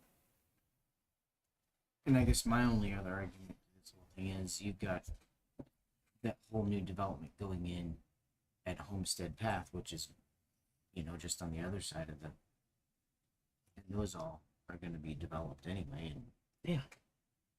I mean, one thing, 0.16, one thing we've been lots. saying is we need housing, and I know the state government is pushing hard on that too. So you were at the meeting. What do you have anything you want to add to that, or? Just, since I've been here, you guys have been wanting housing in town, and with the new tax structure that's coming down the road, it would benefit the town to have that tax back there, that tax structure, for those 40 units and that. So, but, like I said, it's, like Tim said, there's pros and cons to it. Mm-hmm. But, I think my other opinion, my other thoughts is kind of to some of the points that we've made already. It's going to be developed. Like, I would rather go with a company who's done this and with a proven track record, who's done it right with the plans, willing to listen to us, than take a risk of not having, I can tell you there's been a company that's been looking for land here to put apartments in. Mhm. So when he's been calling me, I got a few calls from earlier this year about looking for land for an apartment complex. Mhm. So that's, And he's looking over here. I may have missed it, but I spent a good amount of time Googling the individual properties you have, looking for reviews. And most people are happy with it. I couldn't find any trash on you. I tried. And we have an ordinance, like I said, that takes care of the trash pickup, the junk car ordinance, the grass and all that stuff. So, that'll be watched. So, right. I don't have an issue with it. Are all your properties rent? Yes. And it's strictly a yearly, so every year, they have the person that's living there has to renew. Anytime that you guys say, hey, we're not gonna renew the lease. That happens, absolutely. there was a question brought up about if the grandma's living there, kid gets thrown in jail and they take the kids, and the grandma's holding the kids. And according to what they said is, if they're not on a lease, they can't stay there. So that's something. That's And what it is in most they also places, said that yeah. the neighbors do watch each other pretty closely and turn each other in. Back in those units, so. So you guys are gonna go out and look out for the neighbors as best you can for this development. Yes. If people bring concerns to you, are you willing to address those concerns? I know you talked about the lady that wanted the tree moved We are on another one yeah. of your properties. We are willing to do what we can to try and help. That doesn't mean we can always make everybody happy, but we're willing to listen at the very least. When are you guys going in front of planning and zoning? You know yet? Great question. I apologize. I don't have the date. She wouldn't know. I was thinking that it was gonna be between last meeting and our next meeting, and that's why we said we could Yeah, do it. They're meeting next week, next Tuesday. That's why I was wondering. I was asking if he's on that agenda or not, so. Yeah, they met last night, so. You have a timeline? Do you have a deadline for anything? So we are seeking to have the primary development plan approved prior to the end of July, so that we can have that as a component of our application to the state. Okay. And then we would have secondary approval, work through all the details, all the final engineering bits prior to spring, where at the earliest we would break ground probably in May. Okay. Here's a crazy question. Have you ever been turned down? For the funding, No, as far as for the development. And you know, like at a different town where you have to go before a board. Has there been a time where, there's one occasion I can think of that happened about, geez, it's been almost 15 years ago, where we were in Fort Wayne. I told you that I had a meeting like this with my current neighborhood association. This was in my previous neighborhood association, and the city council did not approve the zoning. It was an empty college dormitory, and they said that multifamily housing wasn't a good use for that site. So we disagreed, but it does happen. but 15 years ago, It- give or take? It was about 2012, maybe a little less than 15, but it's been a while. Been a while. Just give you a quick insight on where I'm leaning. I've got some nephews. I've got my own kids that live in kind of the same situation, that live really close to a senior homes, and they go to grandma's house every day, and they go and they spend time there all the time. And I can see that happening here. If this is a senior apartment, there's going to be neighbors who are a family that are gonna love to go to grandma's house. I'm kind of leaning forward or leaning towards moving it. It's worked really well for my kids and being close to their grandparents. And if Valley Hills has lots of young families, grandma could be next door. I'm leaning toward that positive recommendation. Me too. Or So maybe we should just. Somebody should probably, Is that what we need to do, is make a motion on sending a recommendation? we to need the to, thing? we need to make a motion to send a recommendation, either approve, positive, negative, or neutral. Yeah. And And you then, can add conditions too, if you sense that there are things that you want in writing. Represented various things tonight. If you have certain conditions that you want to place on, as long as they're reasonable and there's some restrictions there, you can place those conditions on your recommendation. Would that be for now, or would it be for like more when the It's for development their- is like? It's for their preliminary plan approval. Okay. They've got So two it's- major okay. stages to go through. so like So we would still have landscaping, another layer to kind of like, okay, for the next. My biggest thing there would be the landscaping, like trees or a fence. And or that's something. upheld by the planning and zoning. There's an ordinance for that they're gonna tell them what they have to put out there. That's what we pay the county to do. yeah, at a minimum. And if you want more, you can put more in too. I mean, it's up to you guys. You can tell them put a fence up if you wanted to, but right? I think, beyond that, if council gives a positive approval on this, we probably need to look at, going forward, community crossing grant times. I think we've got another street beyond what we're doing now, coming up next, but, maybe that's a street we put in the community crossing, as soon as we can, so that we can get sidewalks in there. Sidewalks on Country Lane. Correct. When you were talking streetlights and you were, sorry, you're thinking about something else right now. No. Okay. I can think of multiple things at one time. Really? My wife. Oh. No, you wouldn't agree with that. You're live. Watching When- right I was now. gonna say, you're live right now. When She's watching. you had met, like with the community, streetlights, was that like a negative? Like, we don't want streetlights, we don't want light pollution, or was that like, we want streetlights for safety? Don't want too much. I Don't mean, want too much, yeah, want it lit for safety, but not like, not much a code, like all streetlights. Right, Okay. yeah. I know this did show streetlights out there. I think it just had lights on the houses, like a porch light or something, correct? Or like a porch light. I light believe so. post or something. Yeah. Okay. And so that's another question. My brother lives in Indianapolis and he's required to have his lights on his house every night. It's HOA. Anything like that with? We wouldn't. You know? And you don't have in any of your? Not to my properties? knowledge. Answer my question. Hi, I'm Dawn Galloway. I'm with Keller Development, but on that question, the wall pack lighting that we put on the buildings are light sensitive. So like when it goes dark, they stay on. And then when it gets light, they turn off. So those are the types of lights.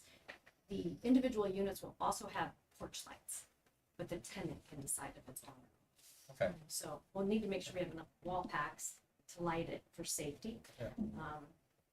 The street lights are usually something we don't do unless the community wants us to, because when you start looking at light spillage, they don't do a whole lot, because you don't want it, like you said, to go into the neighboring properties, Yep. and then it starts to light just straight down. You're really not doing that much. So we are very careful about it though, because we've done enough of these properties similar to this that it's important to light it. It's important that there are lights. I would think so. Yes, because Yeah. it just 55 and helps I deter. need light Yeah, in the dark. well, and it helps deter other people from doing things they shouldn't be doing, right? So we try to put enough lighting that works, but not too much that it's bothering the neighbor. So, and it does come down to planning. So they usually have some sort of, we have to do a light. Photometrics. Thank you, photometric, that's, yeah, photometrics we have to do, and they have to. Thanks. Is this considered a plan unit development? It falls under the definition of multifamily housing per the development. It's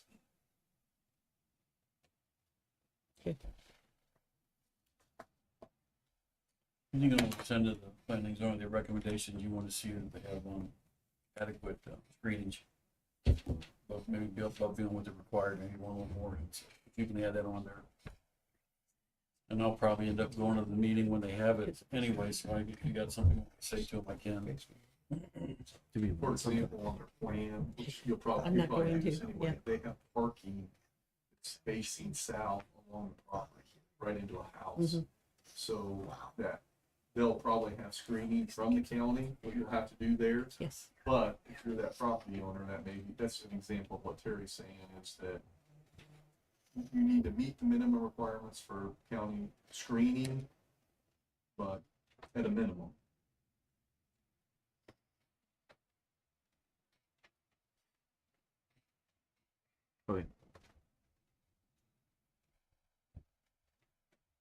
I don't think I took good enough notes to make a whole motion with what we would like to see in the requirements. Do you want additional fencing at all, or additional screening? I mean, can we between the properties?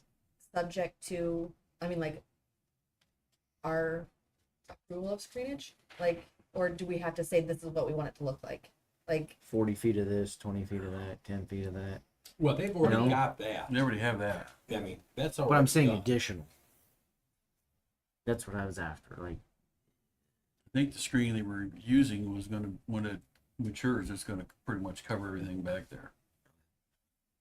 Well, arborvitae, is that what you're using? yeah, a lot Those, of those trees that they just cover. Mosquito trap. Or was there something Now, I know that needed to be included? you said that you're not gonna have a maintenance person there, Yes, full time, correct. but you will have like a manager. The size of the property will have a dedicated manager, a dedicated maintenance tech. After things are up and running and stabilized after a year or so, they will probably both be part-time, shared with other projects in the region, like our one with Range. We will have 24/7 emergency maintenance on call at all times. As far as Oh. a property manager, there's not gonna be one there every day working in Probably not. Probably. I think that came Knox up last box. time. yeah, I know, and I With know fire department. the fire department wanted that. Mhm. Knox box. Oh, yeah. Yeah, so you want to add that, yeah. to the motion.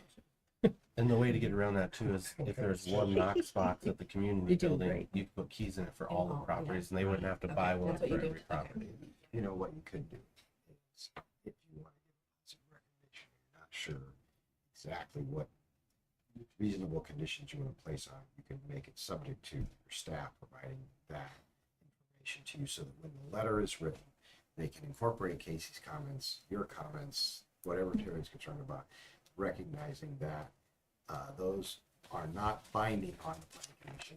They can ignore those, but at least gives them some indication of what you'd like to see addressed, most of which will already be done in the ordinance, but it's okay to give the positive recommendation subject to additional conditions as provided to you by staff. And you can gather those so you don't have to deal with them right this minute. So moved. That's okay. Thanks, Kurt. You Hope your mic was on. Was it? Hope your mic was on. It's on. I have a motion and a second. Does everyone understand the motion? Are there any questions? Do I need to roll call this or just? Nope, I think Okay. you can take it. All in favor? Aye. Aye. Opposed? Right. Next thing I have is, new contract with this NDOT reference street sweeping on State Road 5. We're getting a 25% increase. So we're gonna have that there for Chris to sign. By the way, if you need help with that, just let Oh, yeah, We're getting a 25% increase back, yeah. or we're being charged. No, No, we're okay. getting Okay. it back. They're Okay. paying us more to take care of their property. It's, we are going from, right now, we're getting $360 per curb mile, and we're getting increased to $450 per curb mile, which is, about $5,369.40 a year. Perfect. What do they pay us? Huh? She already told me they'd pass it. You'll get, services renter, let's see, No, prior to July 21st. Yeah. Okay. Mhm. So they're switching it in July. yeah, they're switching in July, so. But you guys just need to approve this and have Chris sign it, and we'll get more money. So moved. Second. I have a motion and a second. All in favor? Aye. Aye. Opposed? Nobody's gonna argue with And me. just so you know, my street guys, they started, weed eating down State Road 5 on the sidewalks and that, because it looked like crap. State won't do it. It's hard to get the people who have businesses across there to take care of it. So, Travis and Mike just took it upon themselves, the street guys, and they're, weed eating their roundup, and so it makes it look a lot I noticed nicer. it on Morton Street. Yeah, they were doing it on Ward Street too. They're doing it all over, because they're coming up to cracks and everything, and it just looks bad. Okay. So, and they started putting out the American flags today too, so just around the town hall here, down Morgan Street, we're getting them, getting the small American flags on all the light posts. So, Refit Properties, there's a short-term rental coming up. It's up for a variance hearing, and I got a postcard visit. You guys got any questions or concerns about this? I can send it to them, but they're asking for variance because they're going to turn it into short-term rental. It's it's on Curtis Street. It's 135 East Curtis Street. So like an Airbnb or something. Yeah, I have a question. it has enough parking and everything there for it. So I talked to Robbie today about it. It's zone property. Just need a variance to turn it into short-term rental. We have so many short-term rentals here in town, and nobody's, to my knowledge, has anybody come in here and asked for a variance for a short-term rental? Because they go to planning and zoning county, because they handle it. Do they all? Yeah, they have to. I was gonna say, I do know at least one. They wouldn't ask us though, because we pay zoning and planning to Yeah. do it. And then they Pretty sure there's one that hasn't, at least. Sayers. The Okay. one across the street had to. I'm pretty sure. and I don't know if my comment got to you or not, Chris, but it was really It was just, a mess. if you're gonna do it, I would want to make sure that there's some sort of acknowledgement that, or condition, I'm not sure what you're looking for, but that they pay innkeeper's tax, because a lot of these places don't. Mm-hmm. They should. It's not a lot of money, but No, they're you're supposed right. to pay it. Who does the county collect that, Kurt? Yeah. The county does. I don't even know who you They have work their own taxing unit, right, for that. There's a county ordinance that requires it, and the county used to collect it, and I think now the state does. But I could don't be know. wrong. CVB is telling me that the county still collects. Good, well then she probably knows better than I do, because that's. It is. It's the county, because I had to ask her. Okay, fine. As long as somebody's making sure these people are paying, I know, not just them, anybody that's doing this, because they're supposed to. And I'm pretty sure when I talked to Levi King, that's why he likes to use Airbnb, because they will collect it and file it. Oh, perfect. Yeah. So that was my only comment, is if you're gonna approve it, make sure that the people that are doing it know that they are required to pay, and make sure the county realizes that they're approved. So And then going through this way, they will, their property taxes will be adjusted appropriately. because now it's no longer a Yes. And when they purchased the property, they filled out that that's what their plan was, so they're set up for commercial rates. as far as water. Yeah, good. See, that's the right way We're to doing do it it. the right. Yeah, they're doing it the right way and everything, so. Go team.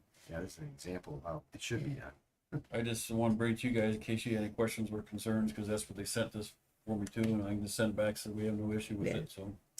Do we know how many properties within the town limits are this short-term rental? I bet there's a lot that are under the wire. And I actually made a call to the county about a couple that I looked up, and I was like, why are they still getting the Homestead the deduction? homestead Yeah. deduction? And county said, we would love it if you made us a list of every Airbnb you're aware of, so we can make sure they're appropriately taxed. We were switching the software. Sally and I Okay. brought that up, that we would like to incorporate that into our application where, or if there was some type of a permit that they had to file for from us, only so that we could classify them. We don't care to collect money. We just want to know what is what. 'Cause So it's beneficial when we're doing that kind of stuff. Yeah, but doing this though, I mean, I'm just asking the question, when is having too many? Too many. I do know from looking at like different areas, because my cousin does Airbnb, and there are different town ordinances that like you can only have so many per like square, and I don't think we have, I mean, we don't have anything. We don't And I don't have know anything. what a Well, when it's too many is when you don't have enough people that are residents to. to run for office, right? That is when too many is too many. I was thinking when you can't fill it, but from a difference. Because only residents can sit, run and do. I just know that, you know, in other countries and around the world, there's becoming a backlash. Just people are buying up apartments and turning them into Airbnbs, and it's forcing the people that actually live there, they can't afford the rents anymore. Large, Because- huge corporations are buying. Yeah, they're buying up residences you know, all over the world. Yeah. And, you know, and I don't ever want to see that happen here, where people can't afford to move here because Yeah. we have so many rental properties that's jacking the price up.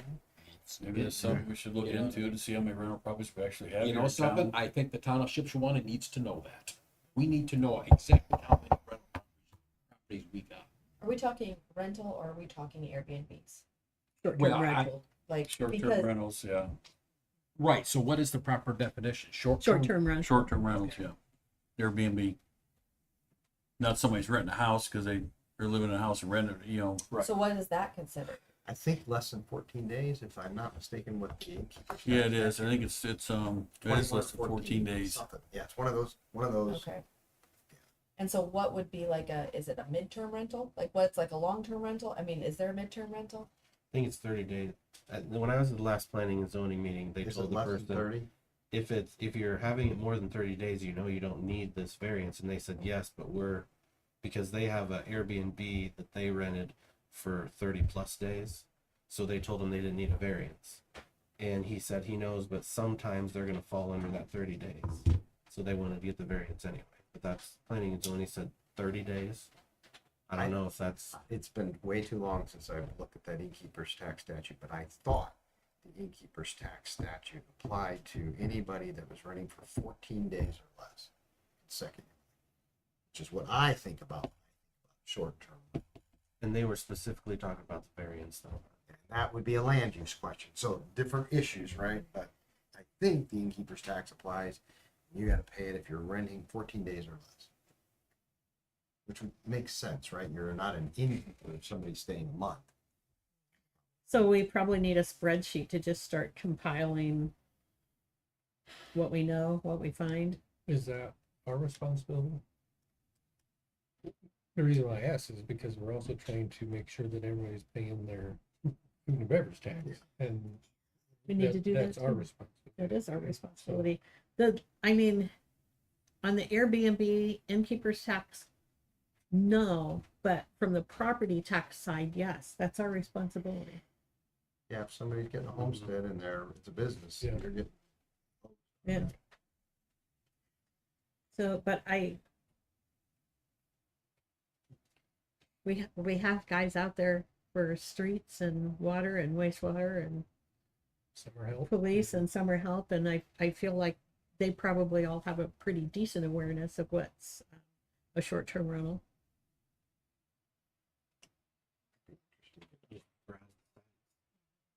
They're not all on there though. Might be surprised. They only show up if like they're for rent. They don't show up if they're not. I think I just know what I found. I was like, there's one across the street there that's a rental. there's a lot on that street, aren't there? There's like 4. 800. What did you ask? I was just curious, how many houses, I mean, residential buildings are in this town? 800 residents, but I don't know how many houses. Yeah. Theory, if you got 3 average per house, yeah. Because all the tax structure that he alluded to is based off population. Yeah. Okay. What they're getting in their application. Well, I'm saying like the new lit. The new, that, that's okay, based on yes. population. Yes. We need More We need population. butts in the seats. We do. Heads and beds. Catherine, I don't want to talk a long time, but I have a question for you. How many Airbnbs are on your street? 6. There you go. How many? Yeah. 6. And when I bought my house, looking at it, there are 6 of us still that are original residents. Which ones are Airbnbs? There you go. Airbnbs. If you start at the top, This one is on this side, the one across this side, I think there's the other one this side. Luckily, this is the first one that's on my side, but on the other side, yeah. I think there's 4 on the other side. So that's Mel's. Luckily, So so the next far, one's they've an been Airbnb. quiet. The first But, 3, you know, and then you have It's one not that one isn't. of those and then you have things, because I have Spencer's. watched them come Well, in. the and guy with Yeah. 2 cars come he in works and at. go out. That's his house because he works. Yeah. He works at That's an Big Airbnb. C. Oh, that's okay. Then that I got that one. Now Ryan's house, he uses that for his No. theater people. Yeah, so Right. that's not considered. That's not an Airbnb. It's just used it for housing for them. I'm gonna melt. I know of 2 on there for sure. The one next to Mel's house, I think, is an Airbnb, and that one right there is in the square. So 95% humidity. But the other 2 are resident. All the other sides are residents too. that's what I Right. thought. So I think it's just 2 Airbnbs and then at least one rental. Okay. So what do you need for us from private properties? No, I just know if you guys got any questions or current concerns you want me to send to the planning and zoning. Are you in favor of it or against it or what? You know, I mean, we don't have a plan against it at I this really point, don't. so. They're just saying, please sign, return, and close postcard if you wish to make any comments. And that's pretty much it. You guys, so if you was dead set against it, I would let them know that the town of Shipshewana is not want this Airbnb there. And they still make the decision whether they want it or not, so, but we just give them, so if you guys don't have no concerns about it, we won't have to say anything to them. I don't have any. Okay. Next. Storm sewer dumping, we got an individual that was dumping grease into our storm sewer there in the alley. It's, a bakery there. This is what it looks like inside there.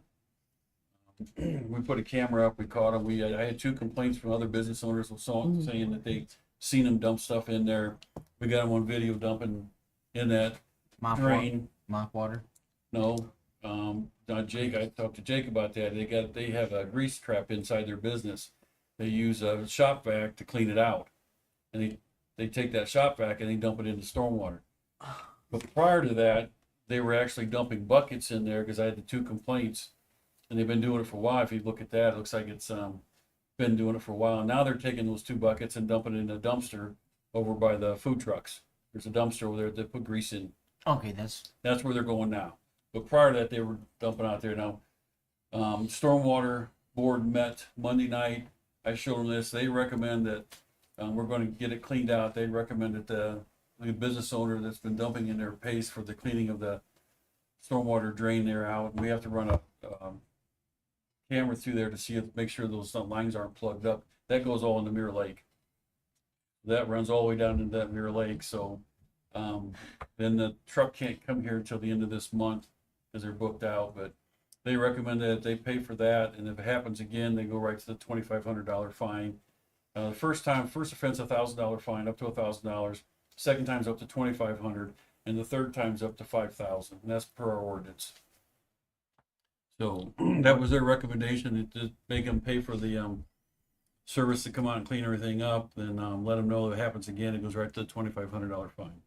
What is do we have a policy, or We have who an does ordinance. what on grease traps inside? Jake does, and he's inspected all of them. They have a grease trap, but it's a small one. Sure. And they take it out, and that's why they clean it out because but he checks all the grease traps because we had an issue on the other side of 5 there by Packasack out and through there, and that was all been resolved because Bluegate put in a larger grease trap, and then they've been emptying out regular basis, and so that stopped the issues down there at the Yoder lift station and the other side of 5 with the grease being plugged up.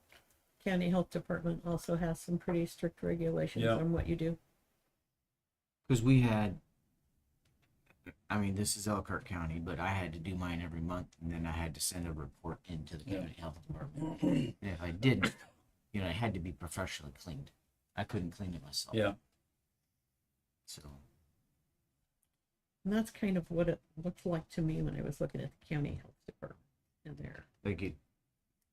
And I had people that said, well, why don't you just clean it up with a shop vac and dump it into the dumpster?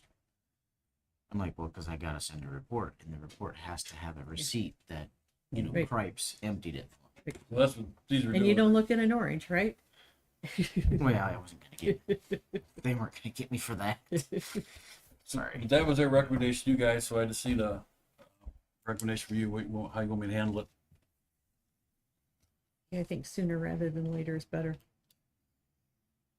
I haven't approached and talked to him yet. We had the camera up for a while. They noticed the camera there, but I've had, like I said, 2 complaints from business owners that actually seen them dump stuff in there. So are you asking, do we fine them? Either you give them a fine or make them pay for the cleanup and tell them next time they're going to get fined, or you do the fine and the cleanup payment, both. It's up to you guys, however you want to do it. Because the first time offense is up to $1,000 fine. That's clearly been going on for quite a while. And it may be quite costly to clean that all out if it goes. I mean, there's a sight line from there to the lake, like you can see it. Yeah. So yeah, it could be all the way there. $300 a foot? An hour. An hour. And I don't know what the fee is from the it could take $300 a foot. I know it's $300 an hour. I mean, look how clogged up that is. I mean, I could be probably persuaded the other way, but my opinion is to have them clean it, pay for it to be cleaned, and then go straight to the higher fee. You can go to 2,500. Yeah. After if they do it again. Yeah. That would be my 2 cents, is to have them clean it up. We'll have the truck come out and do it, but I wanna make sure it's done right. And I want to have those lines scoped to make sure they're not plugged up Yeah. in there anywhere, But they pay for it. Yeah. but they pay for it. What do you think that would amount to? I'm thinking it's gonna be somewhere probably close to $1,000, between 500 and 1,000. I was thinking way more. It might be, it depends what they find when they get in there. They've been dumping it for a year. It could be way You know, more. I don't know how long they've been dumping in there and that, so But When that's was- part of our ordinance is that they clean it up. yeah. Right, It's in the ordinance in Yeah. there, so. When was the first complaint? Month. I think it was in May. Yeah, it wasn't that long ago.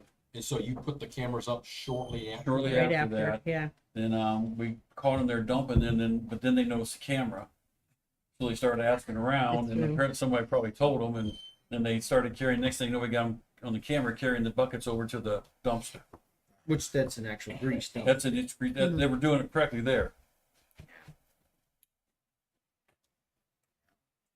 And when Jake went down to check on everything, they said they were cleaning their grease pit out with a back one of those hose back things, and they're taking that out and dumping it in the drain. That's what we got on video. I mean, it's not negligence, is it? I mean, I think they just thought they could dump it in the storm drain. It wasn't it gonna go matter. away. But they don't realize that it was Wait a minute. into the water. They had to If they do know it there's a with- camera up there, then they knew that Yeah. they couldn't dump it in there. That's when they switched though, Yeah, right? That's when they that's when started they adding. switched. And, Yeah, then you're like, well, I called IDEM. IDEM said it's up to us, and we do have it's in our ordinance, our wastewater ordinance. It's in there. So, we kind of talked about this. Does this look like we send, paperwork, documentation, warning, whatever, to them? Do we have Nick deliver it? Well, that's what I'd have Nick write up a warning, give him a copy of the ordinance, and explain to him and let them know that they're going to be paying for the cleanup. And after this, the fine's going to $2,500. Sound right to you? Yeah, that's good. Cite them with a violation. This is a local ordinance. It's not state. It's a local ordinance. It's one you guys, Okay. wastewater ordinance you put together. Subject to his protocols, if you can cite him with an ordinance violation and basically have the fine be the cost of cleanup, then at least we've given them notice. Mm-hmm. Yeah, document it. And I was going to give them a copy of the ordinance itself, so they Yeah. know. Let them know next time it's gonna be a lot worse. Right. But I just need a motion from you guys, which way you want me to go.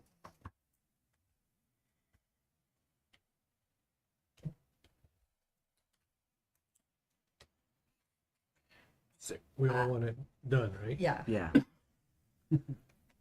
I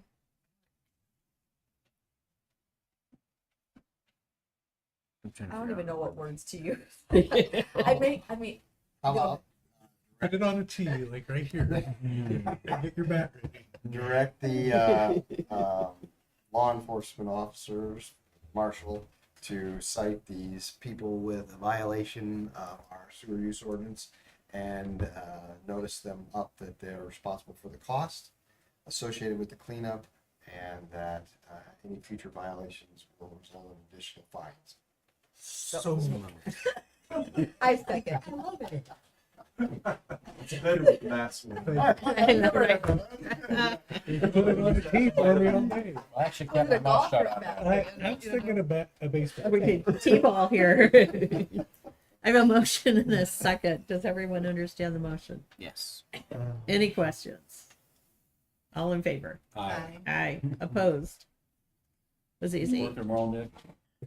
Yeah, I got you. Do you need assistance writing that up?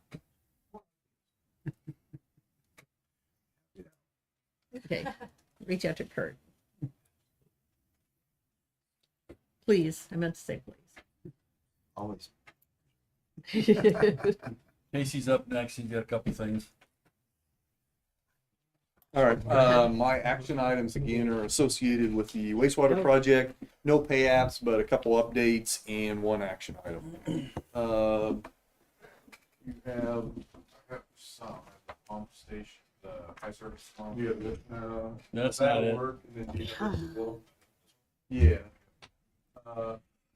So as always, I do a project update, but this is for the work allowance, using the allowance within the project. If you look there in orange, the item 4, I've had that on the list. That's an extra trench string we had to add. 7, that's been on the list, the 3,865. So with this, they can actually bill it. But the one that's been added is item number 6 that I wanted to explain, and that's the existing headworks building, new siding, roofing, and door. Basically, when we bid the project at the last minute, we decided to keep that building. Now that we are under construction, this is a price to remove the asphalt shingles, replacing the OSB, put a new matting down, put a steel roof on it, steel siding, and doors to match the rest of the building. So that's the $65,082.50. With this, if you can see down in C, the remaining budget we have of this allowance is roughly $260.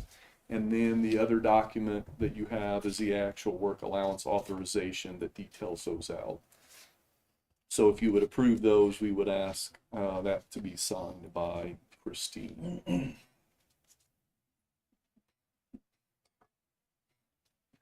That was a lot.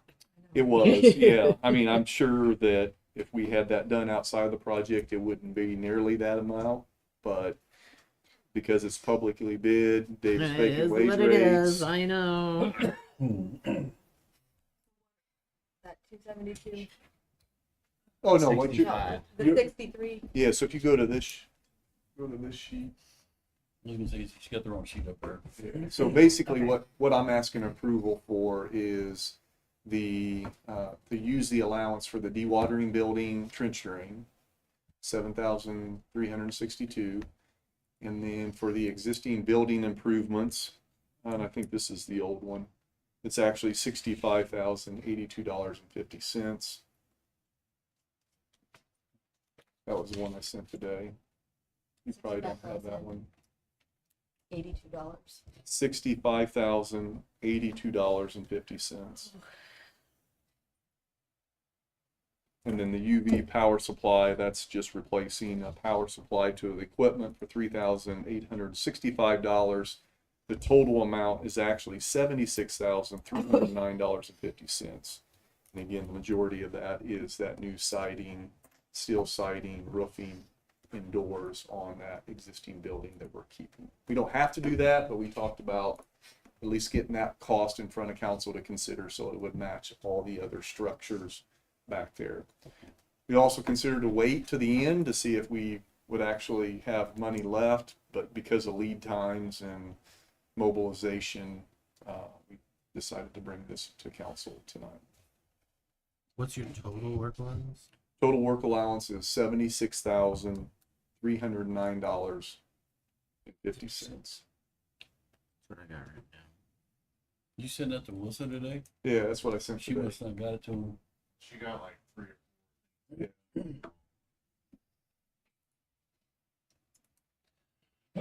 All right, so just so I'm clear, we're approving the 6582. We have 76 in the work allowance.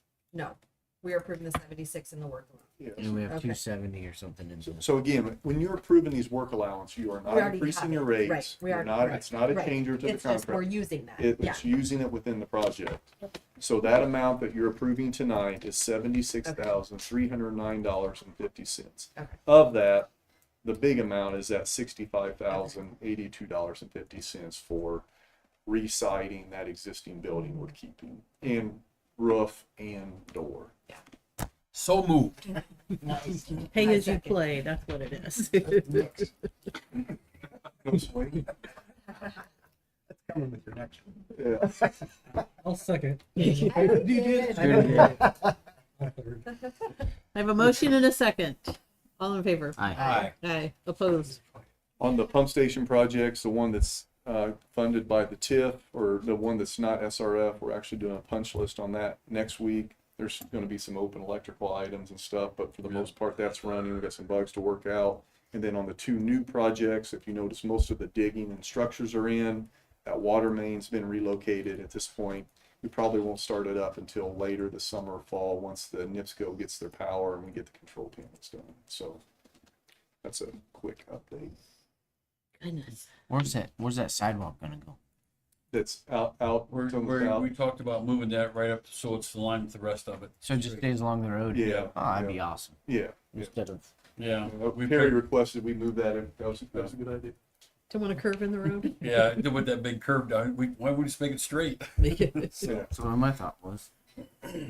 We had to do it before because everything was right there next to Yeah. the road. Yeah. Instead of moving everything back, we're just gonna. Makes sense. Okay. Thank you. Thanks, Casey. Okay, next thing I have is high service pump quote. You'll have it in there. Matt, he says this has not been done for 10 years, at least that he knows of. They were out there looking at it. It's operating 25% below its rated design condition. And if the other one goes out, then we're not going to have the flow that we need. So it needs to be serviced. And he's got a quote here from Peerless, who does all the work there in the water department. It's for $12,520. It's over my spend, so. But he recommends Years this ago, huh? gets done because it's long overdue.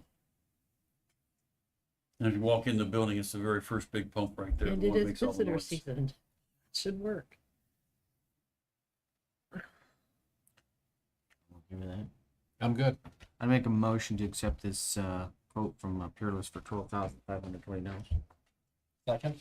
Have a motion and a second. All in favor? Aye. Aye. Opposed? Next thing I have is a road closure request. I just got this. They were a little late getting it to me.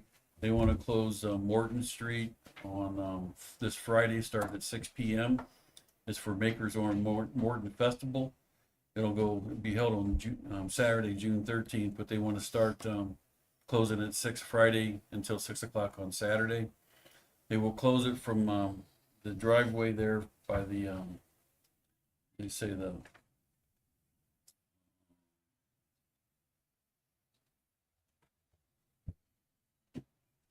Something about north of the there's Country Lane Bakery. Yeah, Country Lane Bakery. They'll drive there all the way up to the Main Street.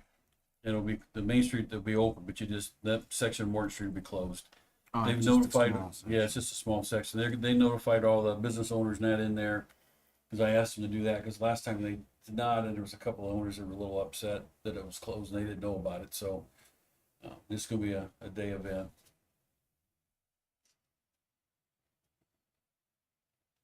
So if you guys approve this, I'll have my street guys put out the barricades for them. They'll put them up Friday night. I make a motion to approve the request for road closure on Morton Street as presented. Second. Have a motion and a second. All in favor? Aye. Aye. Opposed? Kind of along with that, it's retail merchants. Just so you guys know, the Retail Merchants Association is going to be making some big changes. No longer going to be Retail Merchants Association. And the only thing they'll do is the Mayfest. CVB is going to be taking over the bigger festivals in the town, like Light Parade and the Chocolate Thing and some of the other things that the Retail Merchants Association normally did. There'll be more of a business association. They're having problems getting membership in that. It's dwindled over the years of volunteers in that. So the only thing they're really going to focus on is the Mayfest. So just got to give you guys a heads up that's going to be changed a little bit. So I think that the CBV board's going to do an excellent job promoting those other events we have in the town. Probably even get more people in those time of year. So, but just give you a heads up there. Last thing I have is mitigation plan for the county. The town has to adopt it. We just adopt the county's ones who were covered. You just need a formal adoption. I don't think we have to sign anything. It's just adopting it. Just the resolution, you'll have Yeah. to sign that, but it's a long 86 pages. Yeah, it's an 86 page document. It's that- long. I was going to print it, so I don't want to do that. I'll just send it to you. I read it through thoroughly. I'm sure you did. Any question? It's so that you continue to get your federal grant monies when you Yeah. have an emergency. So you understand that windshield Oh part my totally? god. Yes, I The even. windshield part. I just looked at the pictures and I knew right away. Oh my gosh.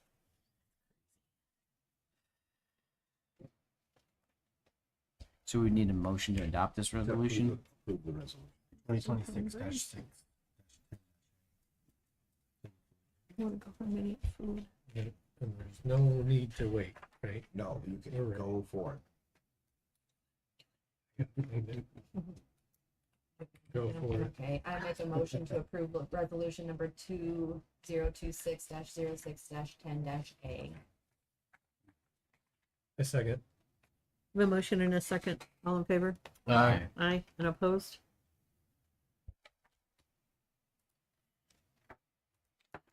Looking through a clean Unless you have script right something for now. me, that's all I have. I think I got everything covered.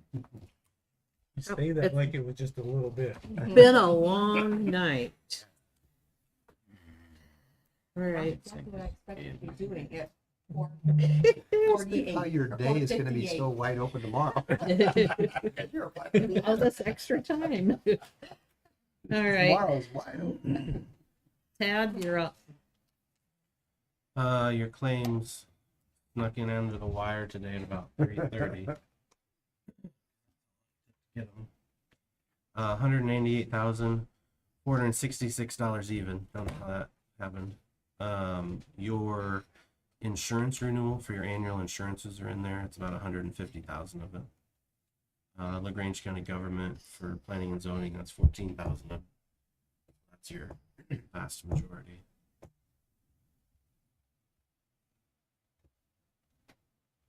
While you're looking, I have been calling people, and people are signing up left and right for ACH payments for vendors.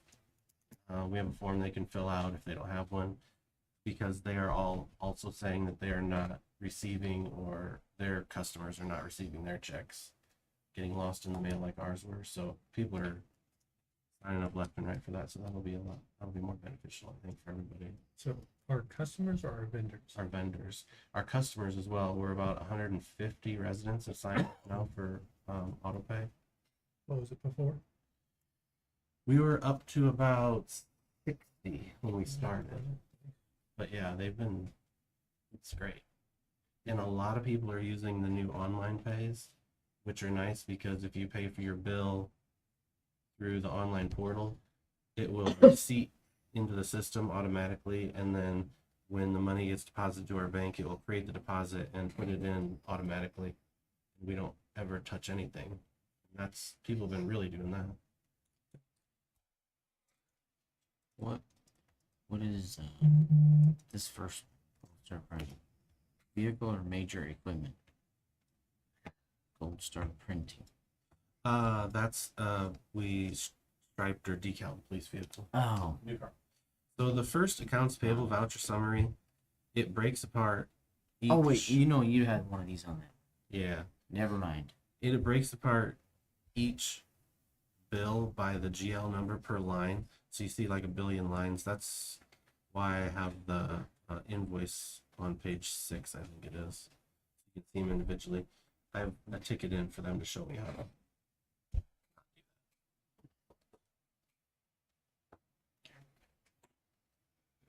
Claims. Make a motion to accept claims as presented. Have a motion and a second. All in favor? Aye. Opposed? Ben and I have identified a problem that we need. So the new website's up. A lot of people fill out forms online. We used to use a company called Jot Forms, but then when we switched to our WordPress site, we found essentially the same thing, but we didn't have to pay an annual subscription. We just bought the one. It was like a one-time charge, so we got away from Jot Forms.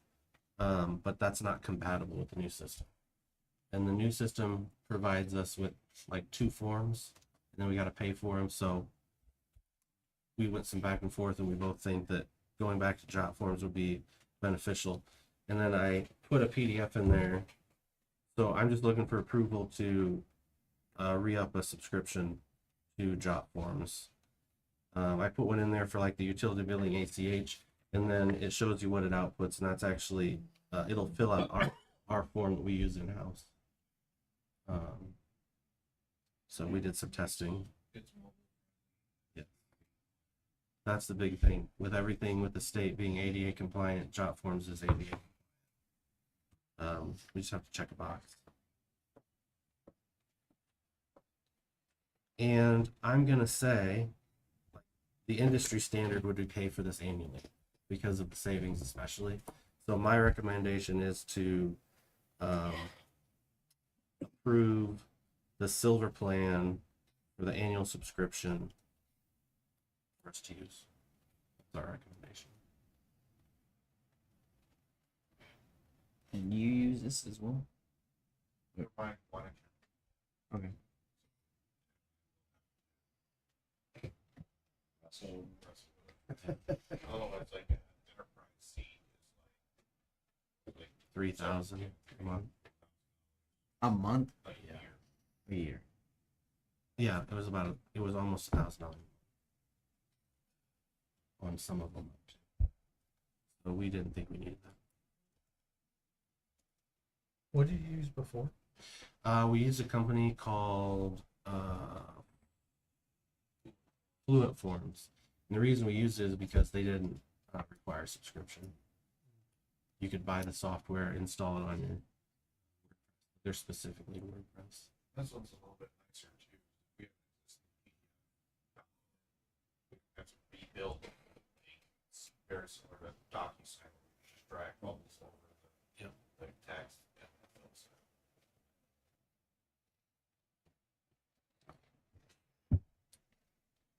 I'd make a motion to accept the job form subscription, to make it an annual renewal.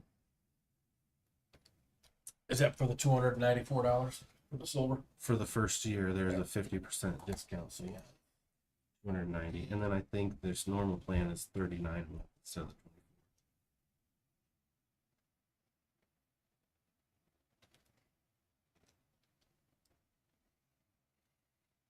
Did I get a second? I didn't get a second. Second. There we go. Wondered if it was gonna die. All right, I have a motion and a second. All in favor? Aye. Aye. Opposed? Um, Left you hanging there for a minute while. That was scary. talked to Charlie today. He wants to know if the last week in July would work. Any of the days would work for a budget day. Nope. It's the week of July 27th through the 30th. 27th to 31st. Yeah. Hold on. Okay, yes, that would work. The week of the 20th would not. I'd have to check my schedule, but you're talking about a day Yep. somewhere between the 27th and 31st. Yep. Yes. Yes. Yeah, weekday. I could make that work. They said they could make any day work. I think I'm gone that Friday. I'm for sure out Monday and Tuesday of that week. So you're down to Wednesday and Thursday. Hit Wednesday midweek. It's not a meeting. It's Not not a even meeting. Sorry. No, I won't be. Roasted. I'll be in Cincinnati. But there is a chance I'll be out of town. I'm going to Mackinac. So I would say maybe the 29th or 30th would probably be our best option at this point. 29th would be my favorite, depending on what time. No. I just That went in the Thursday. morning. Sorry, the Iroquois. Wednesday. The Wednesday. But I could make the 30th.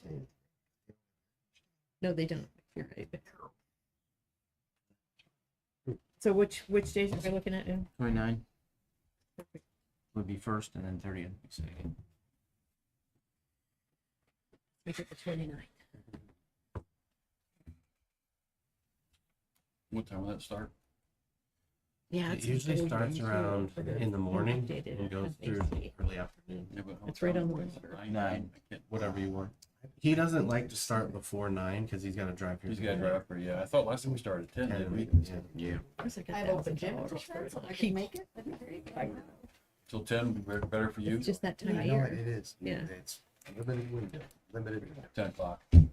10 o'clock. So I'll shoot for Wednesday at 10 o'clock for the first, and if for some reason it doesn't work, then I'll wait to hear back from you till Wednesday or Thursday.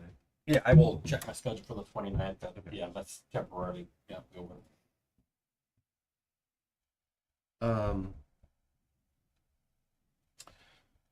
The BSNA implementation is going well. We ran into a couple more snags just with it being new, so we had to rebuild some things. It's all easily fixed. and everything's working. That's the main.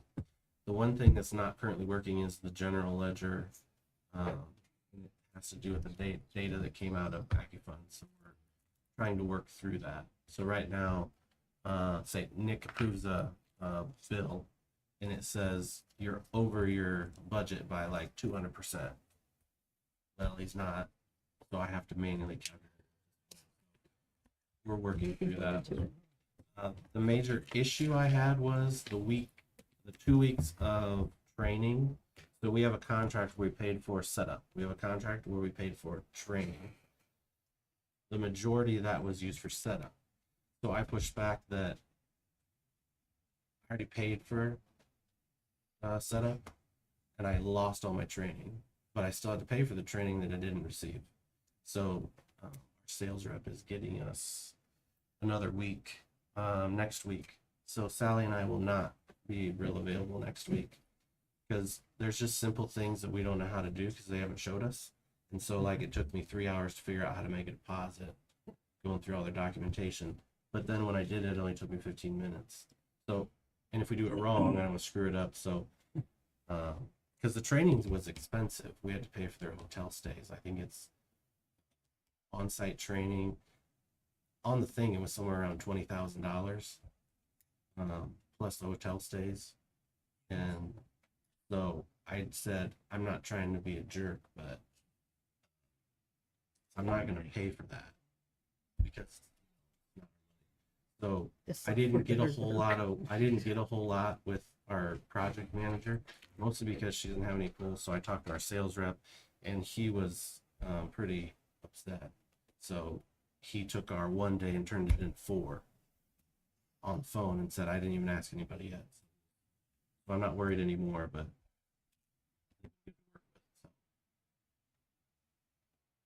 hopefully after that will be a little more smooth. Everything actually works, which is the difference. So far. The water bills look great. Yeah, Sally's gone this week, so I've been working with all these things. We have tickets, things need fixed, so you'll see me here most nights, but I'm also doing the utility billing this week, meeting and playing. That's why. So I'll be here tonight doing billing. Hopefully we'll get them out by Friday. Sounds like fun. Yeah. But once we get all through the, well, this one didn't bill right. We talked to Matt. We figure out the issue. We fix it in the system. Once we get through the next 3 months of finding all these, then it's like Sally starts on Monday afternoon and the bills are out on Tuesday morning. Eventually it'll work because it's so fast once you do it. We're just double checking everything because we want to make sure. Okay. You have anything else? No. Kurt? One thing I was going to remind you before we finish to consider maybe a second reading, but on that one resolution. There was a new law passed recently that allows you to declare moratoriums on the battery storage facility. It doesn't apply to a utility, a public traded utility, or a cooperative, so it doesn't apply to RMCs. But to private companies, the battery storage, they call it BESS. I don't know what it stands for, but battery energy storage something, BESS, whatever. Anyway, and the data centers, and those are a hot topic right now, and because they're moving so fast, and people haven't had a chance to consider how they regulate those. The county is in the process. The commissioners on Monday, I believe, will pass a moratorium for 1 year on the battery storage facilities, and shortly after the Plan Commission meets next 2 weeks from Tuesday, they will be presented with another option, which they've directed to prepare, is a moratorium on the data centers. So that moratorium can last up to 1 year. And why would we bring it to your attention? Generally, the county takes care of all your land use planning, but there is at least the opportunity, if you want to at least say, that you buy into that concept of waiting a year so that if those do come to your area, even though they're not likely to because you're so small, but the county is doing it from a county-wide perspective. Whether you want to do it in town is up to you. But if you do, I would need to have some authority to look at doing that for your next meeting. The commissioners have, like I said, already initially approved the concept, and on Monday, they're going to be looking to sign an ordinance that would put a moratorium on the battery storage facilities for a year. And they've also given our office direction, and we're working on the data center one, which can't come until after the next plan commission meeting. So plan commission last night, Tuesday night, passed their resolution that would create a moratorium. It goes to the commissioners on Monday for final approval. Then they'll start the same process for the data centers. Question is, do you think it's worthwhile or is it unnecessary? Because there's no way anybody's going to bring any of that to this town. If you think it's unnecessary, don't have me do it. If you want an opportunity, I just feel like I have to tell you about it because it's a real issue in a lot of places. Most towns are too small to have to deal with this, and you may be geographically too small. I don't know, but do you want to have a say in that? That's my personal opinion. What's yours? You don't want to have a say, or you don't want them here? I say we're too small to even be concerned about it at this point. I think they're going to be in the county, but Are we? they'll be in town. Wrong answer. That's a big deal in Bristol right now, right? Yeah. I mean, yeah, and Bristol's kind of small. Isn't Bristol a data center though? Yeah, but the batteries are coming too, of course. But, So, and why do you care? Because the moratorium, if you don't do the, especially at the county level, and somebody comes with a project and files, you can't regulate them. They can't go backwards. So you have to have a moratorium in place so that if they file, you've got up to a year to pass regulations that will then apply to them. It's the whole grandfathering issue. But couldn't you just? Generally, yes, you're probably too small. It's on the ancillary That's parts of your town. is it a soccer field? Water. Oh my! About that. Like, does I don't want you anyone to know any spend information? Like, money- can it be close to a Yeah. school? Like, are there data centers that can be close to us? Because I'm looking at Meadowview, or you know what I mean? Anything in between here and there, like, not that we have any say, I guess, in the. But I Yeah, guess but county wouldn't we does. have a say in it too in the permitting process, just like with? Well, there them isn't a building? permitting process. That's what I'm Yeah, getting. there isn't We any don't right have it. That's the point. There's no regulation. So So if they to have, just take this stand for a Probably not year gives, specifically listed in that zoning and plan. No, they're not. It probably just is And the industrial. county has identified that and said, whoa.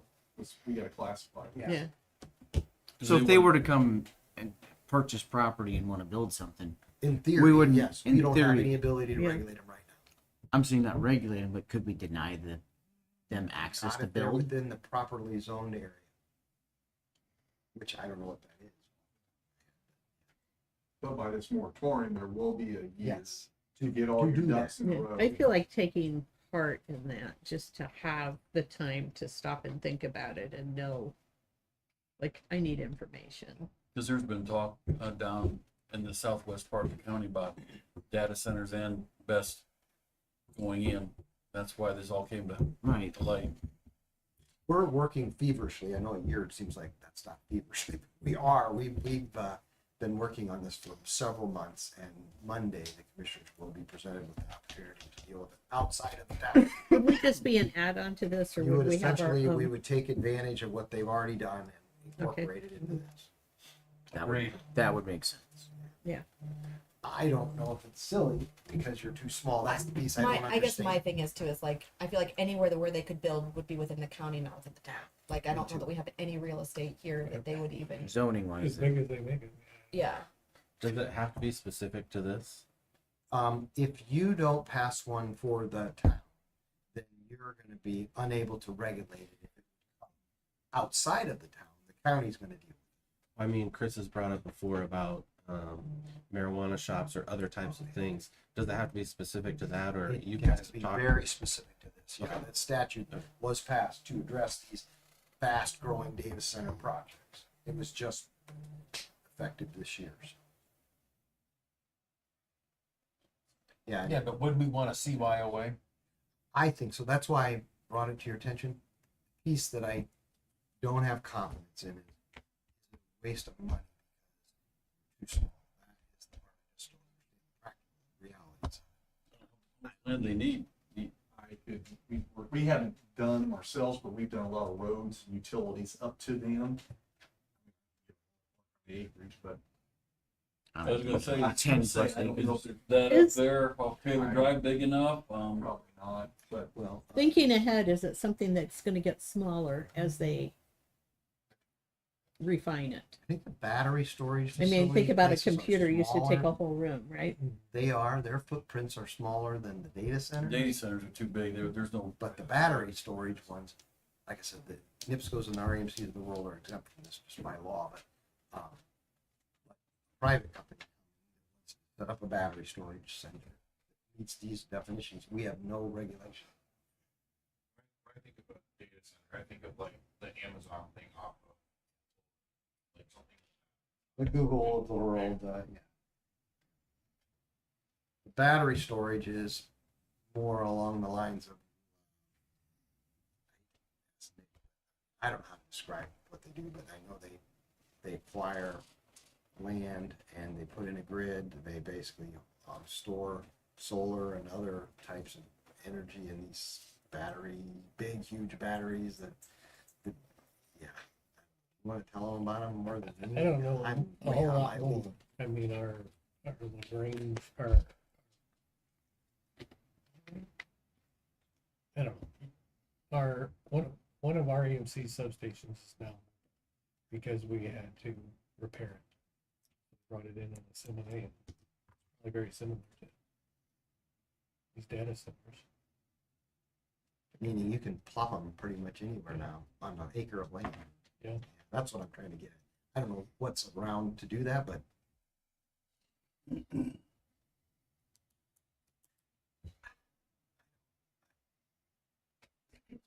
Place where the 55 and older communities going. Right.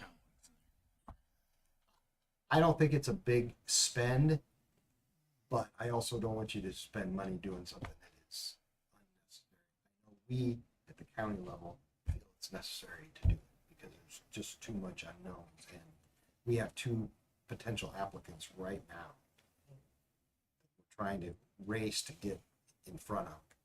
And money talks when it comes to selling land.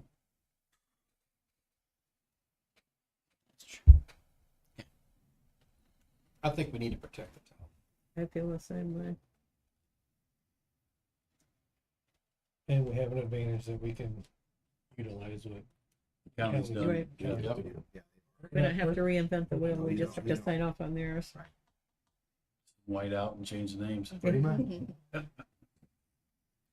So I would be looking for a motion to authorize us to proceed with the Bassett Data Center moratorium resolutions. So moved. There you go. A second. Have a motion and a second, all in favor? Aye. Opposed? Thank you. That's all I have. Baseball, baseball, baseball. I make a motion to suspend the rules for second reading on all ordinances and resolutions passed tonight. Nice. Second. Motion and a second, all in favor? Aye. Aye, and opposed?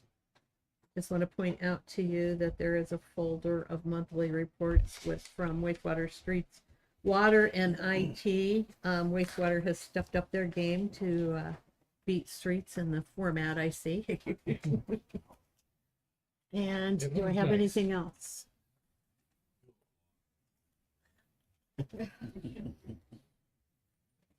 Anything else?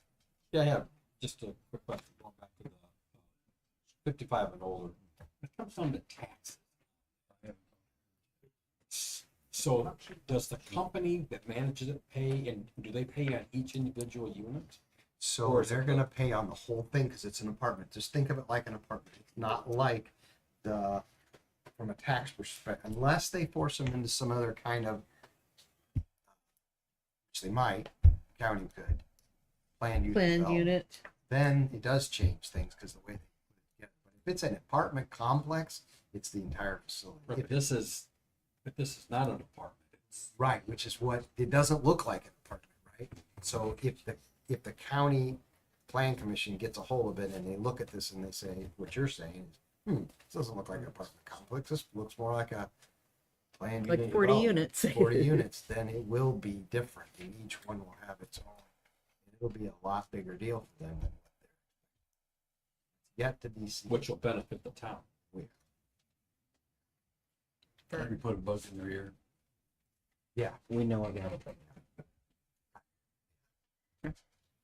So stay tuned, right? I mean, it's not Not over till it's their over. goal and desire is to fit within the current zoning as a multifamily housing apartment complex because they're renting these apartments out as opposed to like a condominium or a townhouse or something like that. But the county may look at that and say, that looks more like a planned unit development to me. Right, Chris? Possibly. And if that happens, it'll change what they're doing.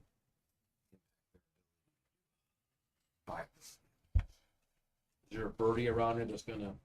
I think that Birdie has already. I think the birdie has already tweeted. That's all I need to know. I would agree. But you did your job. The tweet has and done that is its. all you The have tweet to has do. done its tweet. Whether that You did a changes paper the for it, right? viability of this or not is all economics.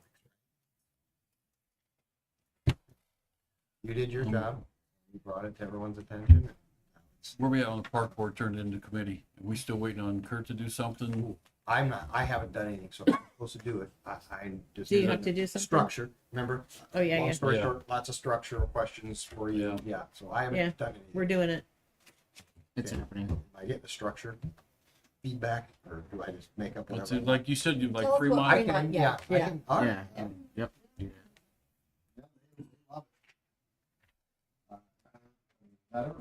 Here, have a pen with your name on it if you need I one. think I got somebody's name on it. Okay, so proceed with the, how many members? Remember, I had a list of questions. 5, 3, 7. Five would be nice. Got it, I can do that. Don't have to be in town, but Okay. not so far out of town that it's ridiculous Don't either. have to be a resident. Right. Okay, got it. Um, All right, we'll do nonpartisan. Yeah. All right, that gets us started. That gets you something to mark up and Yeah, mess with. thanks. It gets it more from a concept to paper, right? And yeah, I'll start with Kind of what we did in Fremont. Why not? Thank you. Yeah, such a, but we'll. Thank you. Happy life to everybody. She's the clerk treasurer. I'll make a motion to adjourn the meeting. I have a motion to adjourn in a second. Does everyone understand?